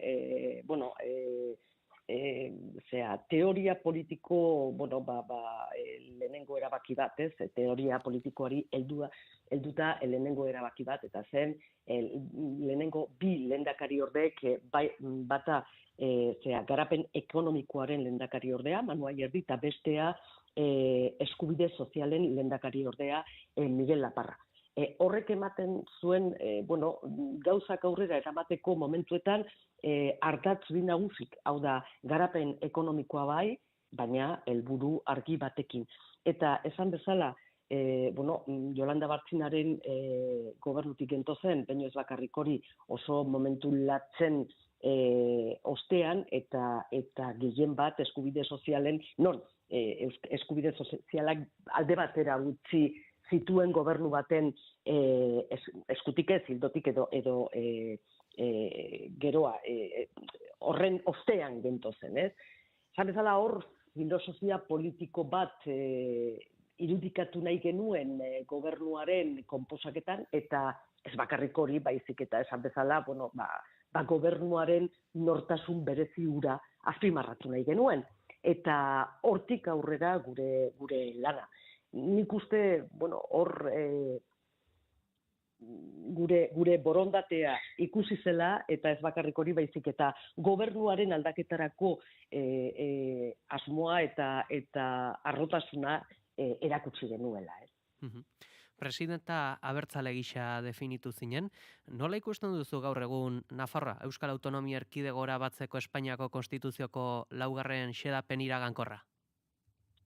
Nik garai hartan argi eta garbi esan nun nuela aktibatu behar, etzegoelako gehiengoa argi eta garbi, eta nik ez dut ikusten gaur ere Nafarroan gehiengoa abertzale bat, naiz eta abertzaleok azken 10 urteotan Nafarroako gestioan egun garen, eta nik uste hori nabaritu dela eta gainera positiboki. Baino hor jarraitzen dugu, nire ustez, baino nik ezakit hori ikusten dudana eta nik uste argi ikusten dela, besterik ez. Ez da gehiengo hori sumatzen. Baino sumatzen dela, ezakit, euskara gero eta gehiago, naiz eta politikioan, hitz egiten dela gure kaleetan, hezkuntza arloan gero eta gehiago ikusten dugu, gazteen kasuan gero eta gehiago Nafarroako euskaldun kopurua hunditzen dela. Hori da bidea, ez? Eta ez bakarrik hori esango nuke baita ere, buru jabetzaren kontzeptua gero eta argiago agertzen dela gure egunerokoan. Ez dut esango politikoki alde batera edo bestera begiratuz, baina bai, hainbeste gauzak gestionatzerakoan lehen energiari buruz ari zineten, nik uste gero eta argiago agertzen dela gure gizartean. Eta hori da azkenean, nolabait gizarte abertzale bat eratzea. Hain zuzen, ostera, 2019ko hauteskundetan PSNek aurre hartu zion Geroa Bairi, aldaketa handia izan zuen, bozen kopuruan bereziki parte hartze handia izan zuen hauteskunde horretan, ez dakit zer gertatu zen aldaketa hori egoteko? Nik uste azkenian bai Geroa Bai eta bai Bilduk, Geroa Baik hazkunde handia izan zuen baita ere, dotuen zenbakian, 12 bat gehiago, Bilduk ere oso emaitza onak izan zituen, hor argi eta garbi eta Nafarroa osoan oso erresa da ikusteko, emaitzak ikusita eta aztertuta, PSN-eri emandako botuak ematen zion jende askok 2015an Podemos bozkatu zuen, eta 2019an Podemosi emandako bozka haiek berriro PSN-era bueltatu ziren.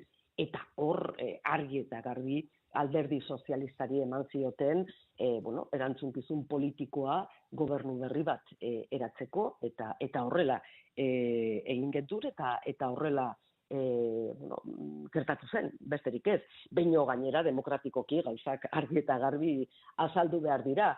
Jendiak erabaki zuen azkenean, momentu baten indar bati emandako indarra beste bati eman, Podemosetik eta alderdi sozialistara pasatu, eta horrek jokoaren baldintzak, joko demokratikoaren baldintzak erabat aldatu zituzten, eta nik lehenengo momentutik esan nuen argi eta garbi horrela zela, eta Geroa Bairen saiakera, edo behintzat nirea, eta azkenean Geroa Bairena izan zen, alderdi sozialistarekin saiatu aldaketa nolabait mantentzen. Eta ez da aldaketa tamala, txikia, eta ez da aldaketa itxusia, momentu honetan ere, Unión del Pueblo Navarrok, instituzioetik baztertzea, UPNek, gai ez den bitartean, gizartearen aldaketa hori onartzen, ez?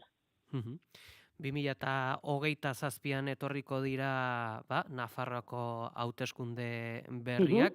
Aurreikusiko zenuke berriro ere zuzendu zenuen gobernuaren antzeko botere metaketa bat berriro ere lortzea?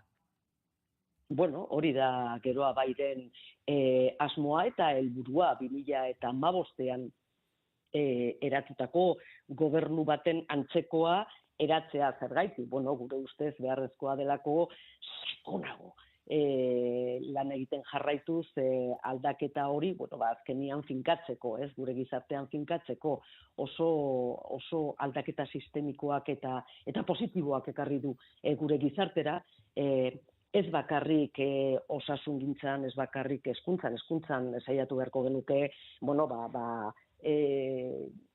2015an hasitako bidea jorratzen, hau da, euskera eramatea, B eredua eramatea, benetan, eta hortan sinesten, sare publikora. 2019an ura, etendu da, eta argi eta garbi esaten dut. Esan bezala, bai, hori da geroa bairen asmoa. Berriro ere, alako protagonismo politikoa izatea Nafarroako instituzioetan, baina hor, jendearen babesa beharko dugu, eta hori da bilatuko duguna, nola ez, eta saiatuko gara ura lortzen 2027an. Guzti hauekin, gaditzen gara Uxue Barkos, mila esker Goizonetan gurean izategatik. Plazerra izan da. Nahi zuen arte. Beste bat artea jo. Aipatuko dugu analisi mailan ere izan berri dugun elkarrizketa, atentzioa deitzen duelako desadostasunen protokolori, edota ez dakit, Iñaki, zuek koalizio gobernuan zaudetela Donostiako udalean, erraz daukagu zuri galdetzea, halako elementurik, halako erremintarik edo baduzue? Bueno, bai, beti da garrantzitsua koalizio gobernu batean, hasieratik bidearen prozesua nola izango den finkatu, ez?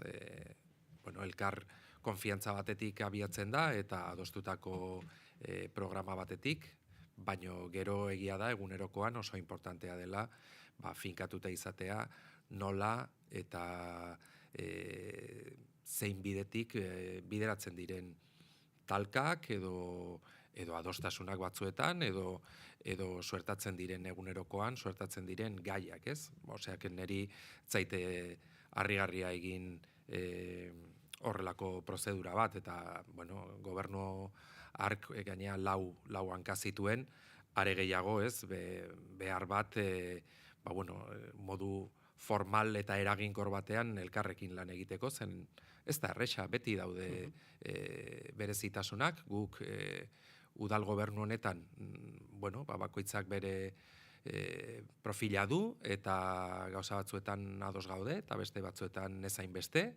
eta hori logikoa da, gizartearen islada da, eta islada hori ere eraman behar da gobernu praktika edo jardun horretan bertan, ez? Eta hori modu orekatu batean, eta akordioa mantentzeko moduan izateko, gauzak aurretik hitz egin behar dira, eta prozedurak esan nahi dute oso garrantzitsuak dira. Eta halako kontuetan, diskrezioak zenbateko garrantzia dauka? Asko, elkar leialtasun bat azaldu behar da, hasiera batetik, baina horrek ez du kentzen, ez garela berdinak, ez dugula pentsatzen berdin hainbat gauzaetan, baina hori ez da inorentzat sorpresa bat, ez?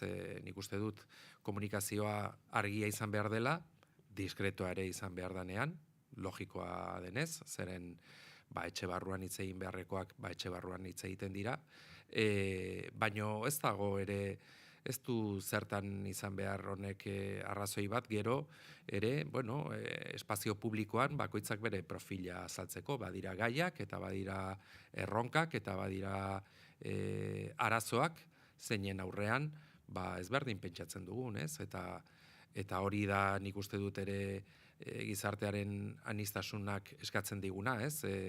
Bakoitzak eustea bere idearioari, bere printzipioi eta bere gure kasuan hiri moldeari, ez? Konpartitzen ditugu gauza asko, baina beste gauza asko ez ditugu berdin ikusten, eta hori, normaltasunez bizi behar da.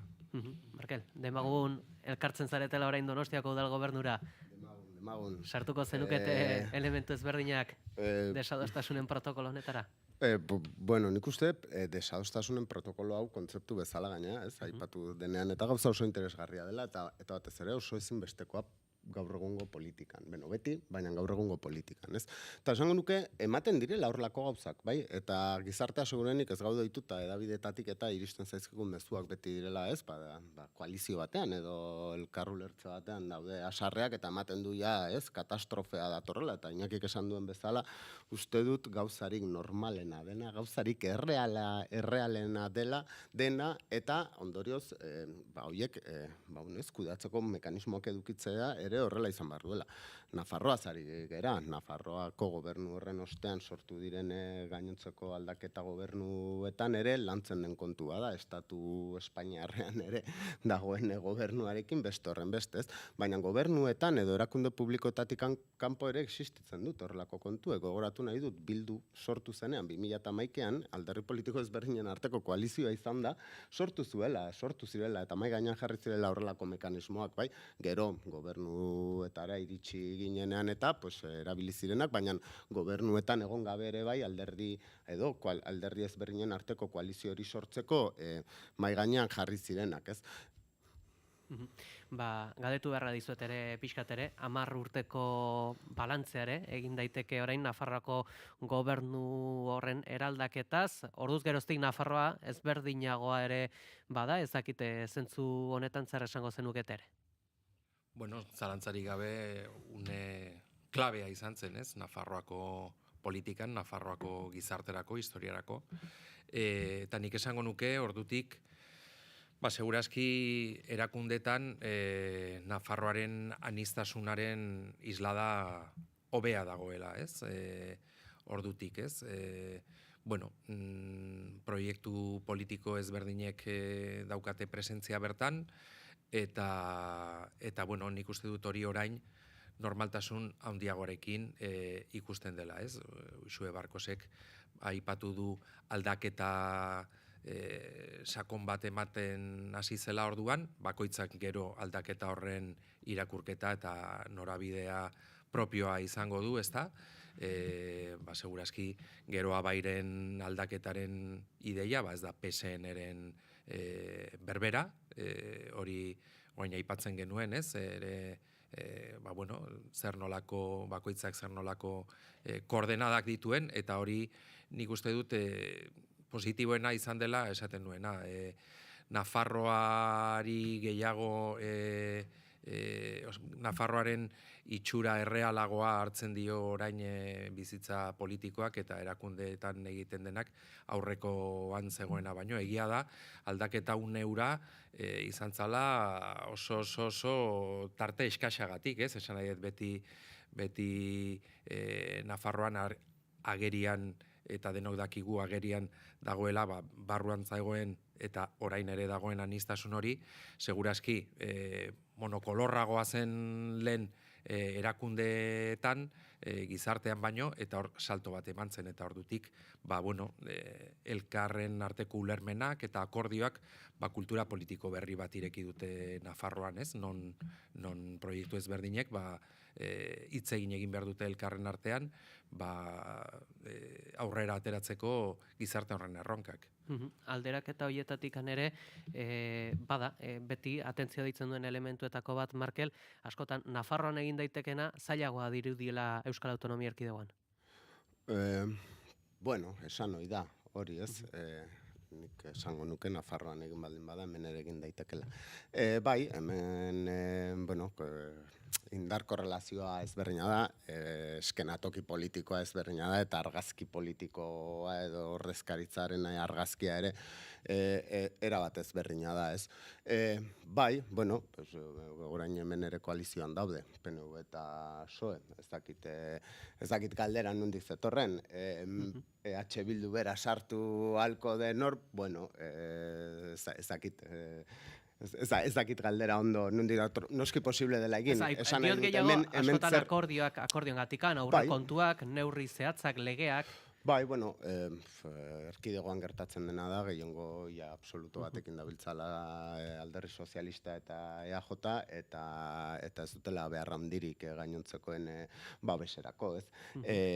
Bueno, Gipuzkoan kasu, bai ematen da, bai, kasu honetan, eta ikusi dugu, batzuetan zailtasun sortzen dizkien horiek horrek gobernuari, adostasun eta iristeko. Eta esango nuke, azkenengo urte luzeetan gaizki zaizkigula, gehiengo horrekin besteen beharrik eduki gabe, eta behar horiek sortzen hasten direnean, ikusiko dugu nola kudeatzen diren horiek, ez Gipuzkoa daukagu kasu. Metxen utziko ditugu politika kontuak, itsasora begirare jarri beharra dugu.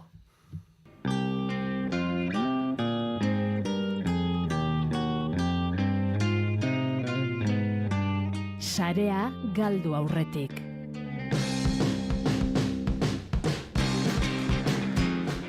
Egaluzearekin batera, ekainan, helduko zaigu Naiz Irratira arrantza eta arrantzalen bizimoduaren aldarri egingo duen podcasta Sarea galdu aurretik, deituko da eta ekainaren batetik aurrera izango dugu goizpartean entzungai gure irratian eta hain zuzen, edozein webgune edota podcast plataformetan ere izango dugu saio hau, Egoi Belategi lankidea gidatuko du eta aspaldiko partez estudioan dugu. Egunon, Egoi? Egunon, Pegi, egunon entzule guztiak, esandakoa, Egaluzearen kosterarekin batera, eta barkatuko nauzue gaur bueltatu nezelako estudiora, katarrarekin bueltatu ere, baina tira, kezka eta nahi batetik jaiotzen zaigula, Sarea galdu aurretik podcasta, izen ere nahiko metaforikoa da, nahikoa delako Euskal Herriko edozein portura jotzea, ikusteko gehienetan, arrantzak utzi diola jarduera nagusi izateari, edota arrantzak presentzia izaten jarraitzen duen herri horietan ere, gainbera oso ageriko izan dela azken hamarkadetan.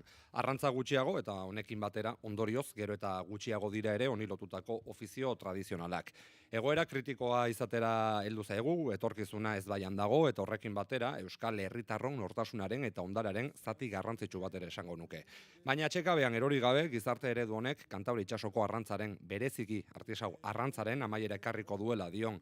Iragarpenari kontra egingo diogu arrantzatik bizitza duin, egoki eta ona ere eduki daitekela erakutsi eta frogatzeko.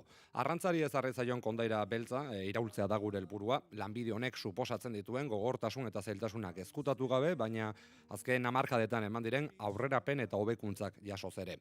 Analisi berbera zabalduko dugu, arrantzari ezinbestean lotuta dauden ofizioei, emakumeak nagusi diren ofizioei, neskatillak, paketatzaileak eta saregileak bereziki, hauen egoera arrantzarena baino larriagoa delako. Prozesu honek arrantzaren inguruan dagoen giza ekosisteman sakontzera eramango gaitu, ezberdinak izan arren euren artean, badenek dutelako jasangarria eta mankorra den arrantza sektore baten beharra, ikerlari, biologo eta arrantza ikuskatzaietatik, arrain saltzaietaraino, sukaldarietatik pasatuz noski.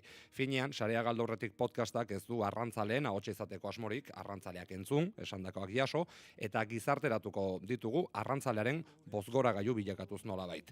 Egungo egoeratik abiatuta, 5 ataleko bidai batera gonbidatzen zaituztet, arrantzan eman den gainbera horren zergati ez jabetu, eta iluna dirudien etorkizun horri berme gehiagorekin begiratu ahal izateko. Euskal arrantzaleek burutzen dituzten arrantza eredu eta arteen azalpena izango dugu abia puntu, Kantauri itsasoan topa badaiteken basurako arrantza itsas txikiko arrantza hori izan artisaua edota ontzi handiagoekin egiten dena, eta puntu honetara helduta isilduko naiz eta bi lagun aurkeztuko dizkizuet, Igotz Garatea Lekeitioko Kalamoabi ontziko patroia dugu antxoaren kostera betean egon ginen berarekin.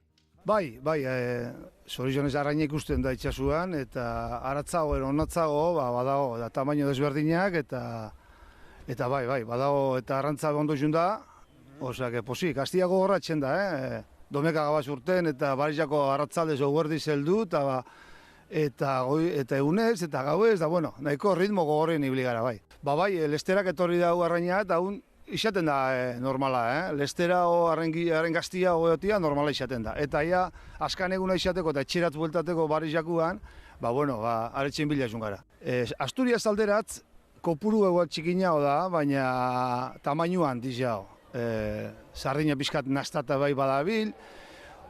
Arrantzak egin egin dena da, Santoña inguruan, pixkat ogesteratz, Eta hau askaneguna Santoñetik Lesterat etorri gara, eta askanengo etxadak eta arrantzak egin dizenak Bilbo inguruan izan da. Eta ganera arrainan rumbua Lesterak izan da, orduan horretxik, espero dugu hemen, bizar hoxin o bizar egunez hemen topatzen duen matxako ingurutiko, matxitxako hortik, harri pizkata, Antxoa kuotatik ja gutxi geratuko zaio arrantzatzeke Kalamoako eskifaiari, ez baute dena jaso, baina bete-betean ibiliko dira orain egaluzearekin, badakizue, tira pentsatzen dut gaur bueltatuko dela etxera igotz garatea, eskifai osoarekin, entzuten ari bagaitu, egunon igotz eta eskerrik asko zure parte hartzagatik, baina beste lagun batera aurkeztu behar dizuet, pegi hau zuri berezik interesgarria suertatuko zaizuna, Aritz Martinez ezagutzeko aukera ere izan nuelako, horetzat hartu nuen, batunontzi bakar bat gelditzen delako gaur egunen daian. 1988an hasi nintzen itsasoan, eta gero ja urte batzuk egin ditun itsasoan eta lehorrera jo nintzen, baina duela 2 urte, iaz bueltatu nintzen itsasora, beti neukan arantza hori barruan sartuta, pentsatzen nuen egunen baten bueltatzea, eta aukera ikusi dudan momentuan, iaz Hondarribiko arrantzontzi batean aritu nintzen, eta aurten hasi naiz hemen Hendaiako Atalaia Berria arrantzontzian. Da Hendaian dagoen atunero itxurako arrantza-ontzi bakarra, bere teknikak ere Hendaian ez ditu beste barkorik erabiltzen, hau da, arrai txikiak sarearekin harrapatzen dugu, arraia inguratuz, eta gero batez ere udaran eta ibiltzen gara egalmotza eta egaluxia harrapatzen, kainaberarekin. Igoz garatea eta Aritz Martinez ezagutuko ditugula igandean, beste personaje edo beste pertsonai askorekin batera, barkatuko nauzue. Eta esatea, 5. atalean bereziki berriz ere, arrantzaleak izango ditugula protagonista nagusiak, baina beste hainbat sektorera begira izango gara, senidekin ere egongo gara, arrantzale izatea gogorra dela badakigulako, baina arrantzale baten senide izatea ere, ez dago bat ere gaizki. Esentzialismorik gabe, hausnarketa bati bide eman nahi diogu, ongi kudeatuta, arrain baliabideak bermatuta egon daitezkela eta baldintzak asko hobetu direla zalantzari gabe azken hamarkadetan. Hortaz, batez ere, bizi ohitura aldaketek ekarri dute ikusi dudanagatik arrantzarekiko interes eza hori. Baina, eta hementxenik botatzen dut galdera bat, nahi badazue 2 minutu eskas hauetan zuen iritzi eman, baina merezi aldigun gure nortasunaren zati bereizgarri hau galtzea, mundu aberatxean nagusitzen ari den gizarte eredu globalizatu eta homogeneago baten menpe egoteko. Ziur asko, bagaudela horren menpeia da, baina Donostiako 2 ordezkari izan da gaur hemen, Donostiako portura begira galetu nahi dizuet, zuek gaur ikusten duzuenean portu hori gogoratuko duzuelako arrantzontziekin, nola, zer sentitzen duzu Donostiako portua ikusterakoan? Lehenik eta behin esan barra Donostian kaia dugula ez portua. Bazai barkatu, moia bai. Moia. Hauzoko ez da bai da txotxolo bada. Aipatzen zenuen Hendaiako portuan bai atunontzi bakarra dagola, Donostiako kaian momentu honetan arrantzaontzi bakarra daukagu, bai, urteak dira atera zituztela Pasaiara, eta gaur egun, esan bezala, praktikan lanean aritzen den ontzi bakarra daukagu, bi eskifaiko ontzi txiki bat, bai. Tartean sartu dizkigute, bai, Baxurako arrantza eta balioan jartzeko ustez, bai, diren jatetxe bat, eta bar, baina negia da, Donostiako kai asko aldatu dela, asko aldatzen ari dela, eta aipatzen zenun galderari erantzunez, esango nuke gaurko tertulian edo gaur goizean zehar, baina eta berriro aipatu den kontu bat buru jabetzarena izan dela, aipatu da ere bai, elikadura buru jabetzarena, eta uste dugu itsasoari begirako kulturaren parte den langintza hori ere berreskuratu eta hausnarketa sakon bat egin behar dela, hain zuzen ere, elikadura buru jabetza hori lortu alizatu. Iñaki, labur, mesedez. Buru jabetzaren inguruan gehiago hitz egin duzuzuk, baina bai hitz egin dugu. Noski, arrantzalen inguruan esango dut nire aitona Pasaitarra, San Pedrokoa, arrantzalea zen, eta ofizio gogorra, baino ederra, oso ibilbide ona opa dizuet proiektu honekin, politia, historio ederrak daude hor, eta gurea den errealitate bati heltzeko eta sustatzeko proiektu politia, beraz, zorionak eta zorte hon. Entzun ditzagun hau txoiek, sarea galdu baino lehen eta maitze dut hori da, eta galdera ederra utzi duzula mai gainean esan behar dizute hoi. Eskerrik asko. Eta eskerrik asko zuei baitare, Markel eta Iñaki, nahi duzuten arte. Eskerrik asko zuei. Urren arte.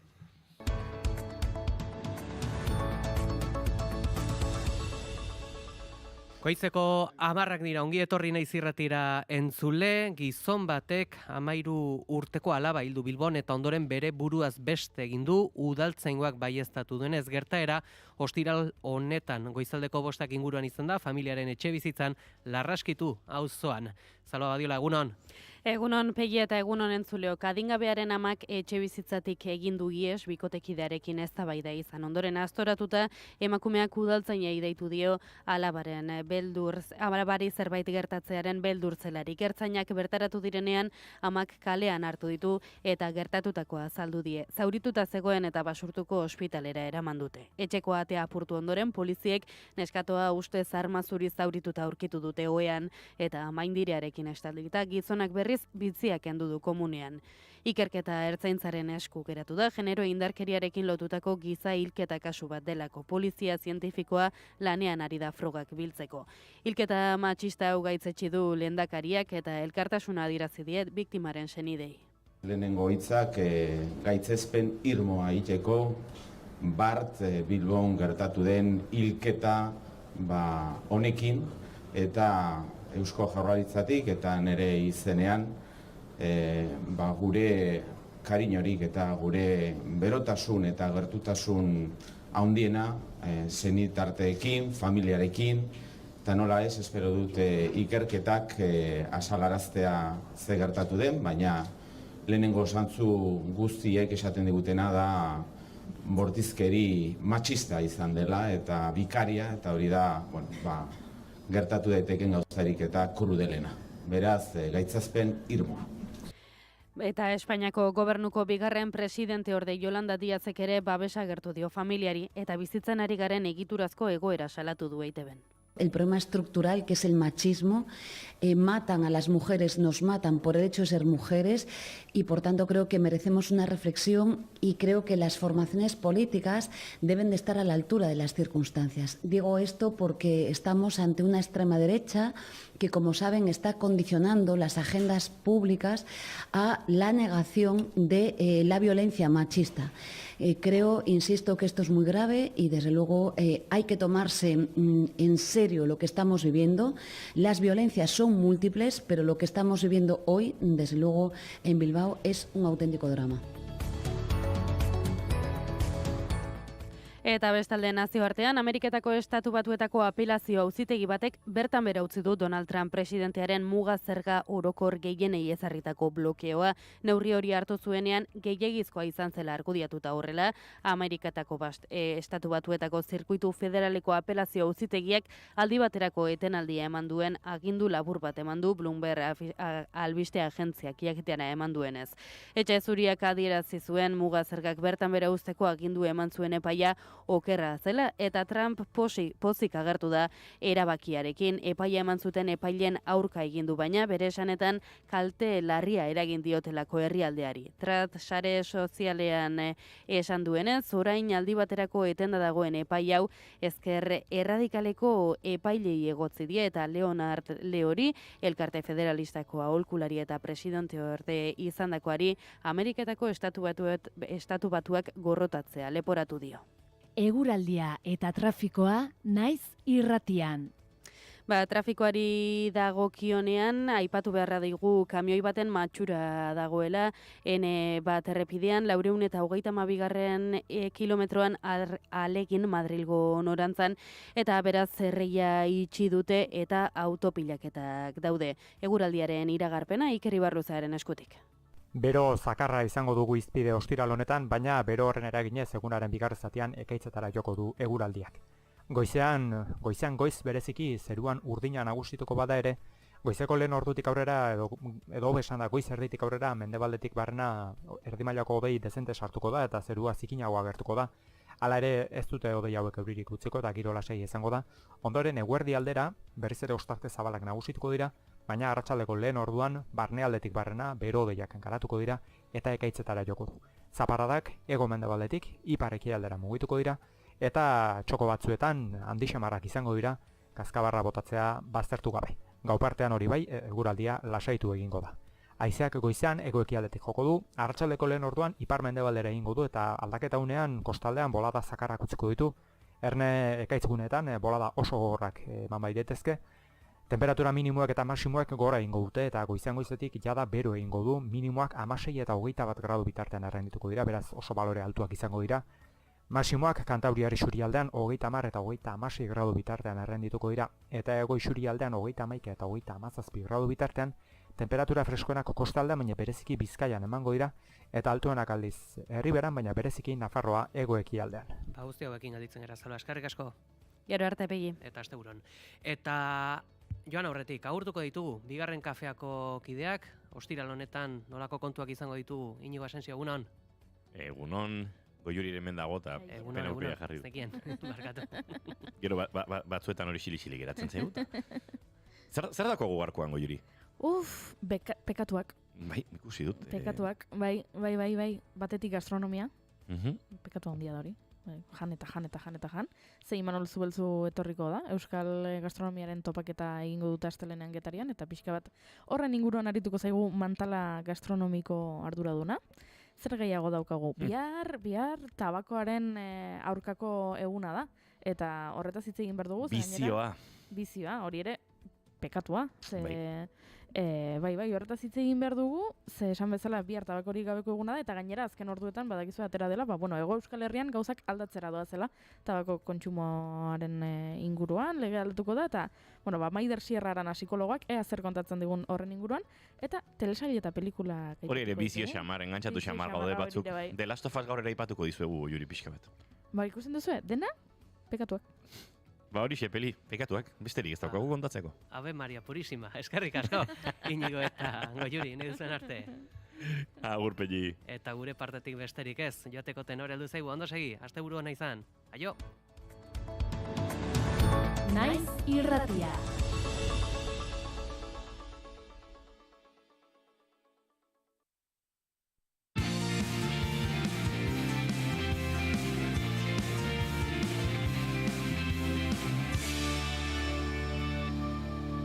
Naiz irratian, bigarren kafea.